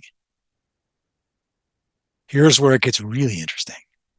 As the story spreads, militias from Mass, Western Mass, Connecticut, all the way as far as Hartford, assemble, arm, and march towards Boston. The number estimated by Putnam was 20,000 men under arms with no true commanding officer except Israel Putnam. Now, let's look at interpretation from 2 sides. When Gage hears this, he raises the alarm and sends letters to London that if he's going to go out in the countryside again to do anything to enforce any laws, he needs way more troops, like 10,000. London laughs and says, oh no, these disorganized. No, it's not true. And the other interpretation is this. When those riders hit Philadelphia, and this is in John Adams' letters to his wife, Abigail Adams, is why we know this, the bells of Philadelphia are rung over and over every hour, muffled as if it's a funeral for those killed at Boston. The delegates meeting are hearing the bells. They have been given this news. They have now been transformed into 2 things. How can we get legitimacy when the people are in front of us, right? 20,000, an army we never had, is now in front of us. We need to get our hands back on this. And number two, are we now a Congress of war and must prepare for if this is true? It takes 3 days for the riders with the truth to come down and say, this is not true. The powder alarm is false. Yes, it's the powder. No cannonades, no deaths. But here's where it gets really wild. Those 3 days, the Suffolk Resolves, written by Joseph Warren, one of the heads of Sons of Liberty and Master of Intelligence in Massachusetts, basically is so radical, it's saying that it's basically, not only is it a parallel government, and the British are the rebels, it's saying if the Crown authorities arrest any of the Patriot Americans, we will hold them hostage until they release our people. And it's saying other things, but anybody who has accepted a Crown position must reject it and publicly renounce it, or they will be considered an enemy of these people who have an army behind them.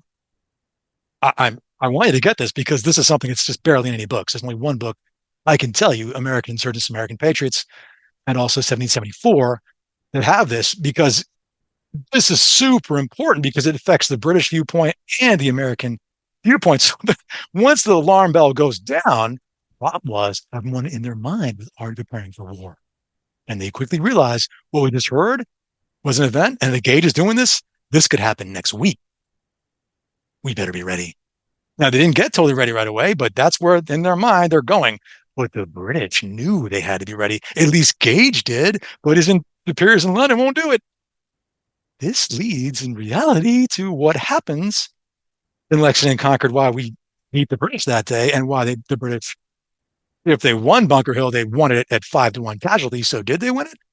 Because the Americans said they didn't win it. It also changed Gage's tactics. So, but this event creates all of that. And it's sitting right at the same time as Continental Congress. And we're not teaching this, trust me, in American schools right now. We should. Very important.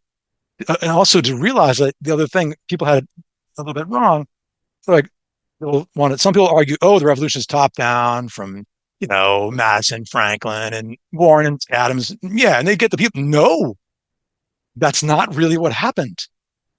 Yes, those leaders are there, but the people sometimes are out in front of them. And those leaders are now getting legitimacy back. And how do they do it? By accepting the Suffolk Resolves completely, which I'm going to tell you, Joseph Galloway and some of the loyalists who were sitting in that crowd at Continental Congress, they barely stomached it, but they went along with it because they thought the powder alarm was real too. So the Suffolk Resolves, this unbelievably radical thing, is adopted by the Continental Congress and endorsed because of the powder alarm, because of that forward view, like, wait, like Patrick Henry's warning later, we could be preparing for war. That's September. And what I just showed you, October 74, the Annapolis Tea Party, now that makes a little more sense, doesn't it? Mm-hmm. And again, there's no British to stop that. There's no British law, no nothing. So and Adam's other point is trying to explain to you that after the Boston Port crisis, once Virginia and other colonies joined Massachusetts and agreed to this is going to be the government, it's over for the British. I don't know what they could have done. They couldn't have done anything. I mean, maybe, but they would have to give up every one of their positions, which the king is never ever going to do. The king and his hardline Tory crazies in one sense. I remember people saying, well, if William Pitt had remained in possession of the government and the Whigs had triumphed in 1770, maybe they could have delayed the war by 10 years. I'm willing to entertain that. That's possible. Mm-hmm. But they couldn't have because of the king. They couldn't stop it because of the king. This is a pure monarchy, not pure. This is a monarchy where really, in the corruption we're talking about, the crown has all the power with the ministers around it. Yeah. That doesn't mean the king thinks of this stuff.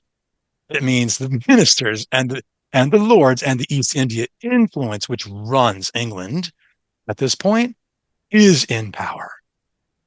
And that's what the Americans basically finally came to fully understand. It just took 65 is one, 68 is another, 70 is another, 72. It took all those steps to basically break, like, is there still a chance? Is there a way we can get out of this? Is there something? No. And the answer eventually is no. Mhm. Okay, I'm going to stop. Yeah. No, that's very important because, yeah, at one point there is a point where there's a point of no return, right? That There has to is. be reached, right? And yeah, exactly. And when you were saying this thing about what happened in Boston, I'm going like, oh my goodness. And this was all without television and radio. That you had Right. the rumors flying and so fast and so quickly, and people moved so fast.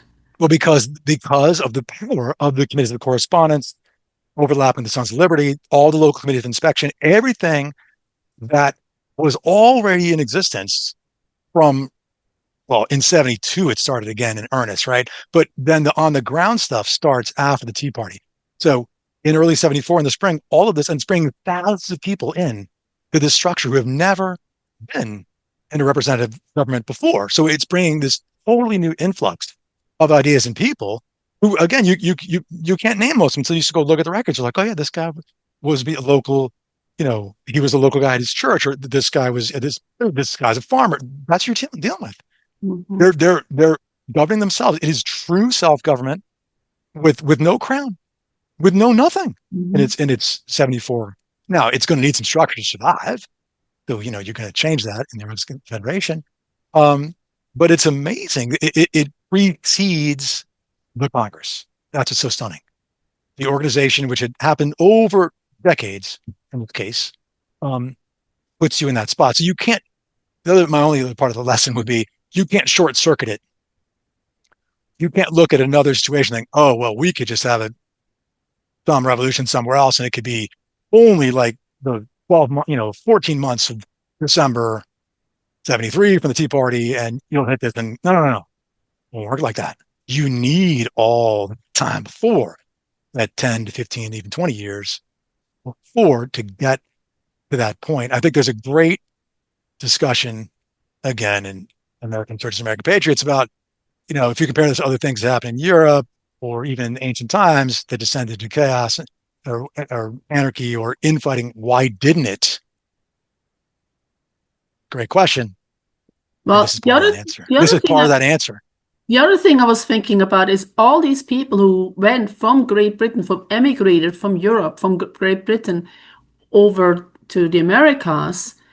I mean, there was a reason that they emigrated also, Yes. okay? And so that's an underlying thinking that is there also, that is existed there, right? Because people generally don't emigrate to another place without a very good reason, okay? To A uproot their very hard entire, journey.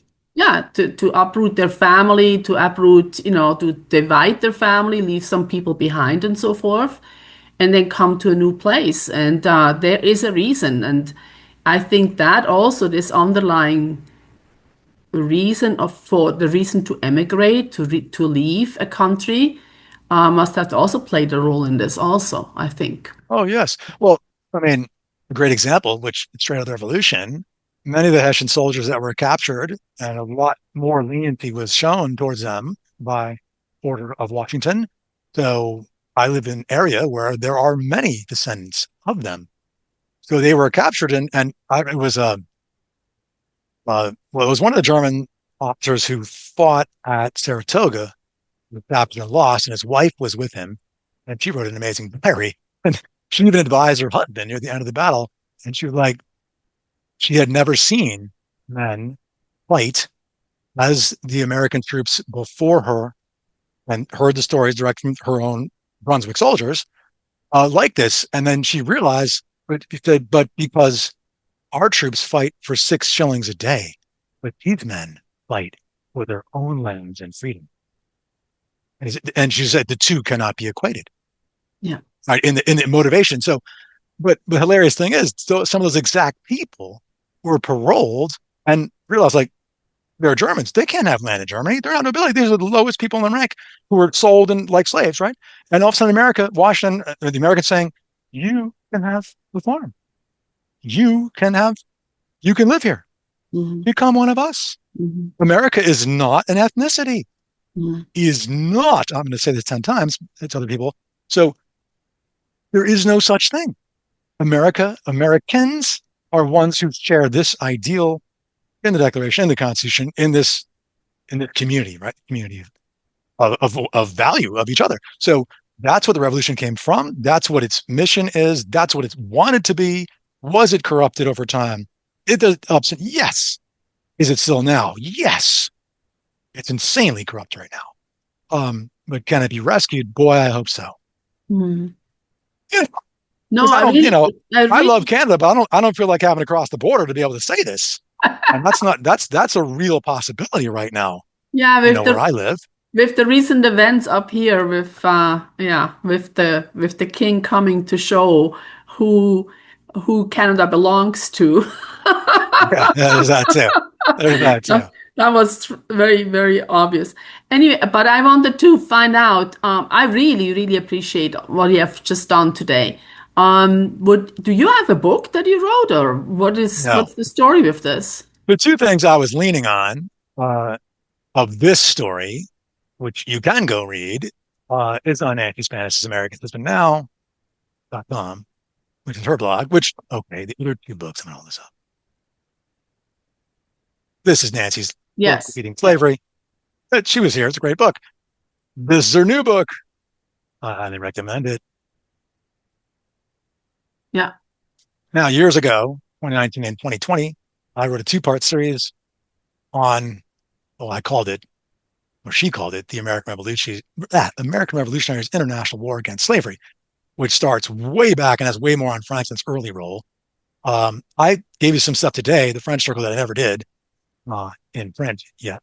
So I'm working on my own book project, which I can't say I have any dates for finishing it. I have a ton of material, a sliver of which I've given you today. Would have had even more, but as my wife warned me, I tend to explain and talk more when presenting it, because I can't assume everyone is reading what I'm reading, because it's just not common knowledge. It's like, oh yeah, so yeah, I know. The Wilks riot, you guys know all about that. We can no, you don't know about it. We got to talk about it. What does it mean? So I like to decode things, help people read original sources, and then put context on them. I hope I was able to accomplish that today. My husband reminded me that I should ask you to stop sharing your screen so we actually can see your full screen. Okay. Stop sharing. Sorry about that. Yes. Okay. Oh, so you have your full screen. There you go. Yeah, exactly. No, that's great. I really, that was good. I think everybody here in the audience was appreciative of it. I think they're blown away. That's why there's no questions. It's okay. There's a lot to digest. Yes. But thank you so much. Thank you so very much, Colin. And we all appreciate it, your work, and we have fond memories of your dad, I must say also. Thank you very much. Yeah. Okay. All right. Thank you so much. Everyone. Okay. Take care, everybody. See you next Sunday.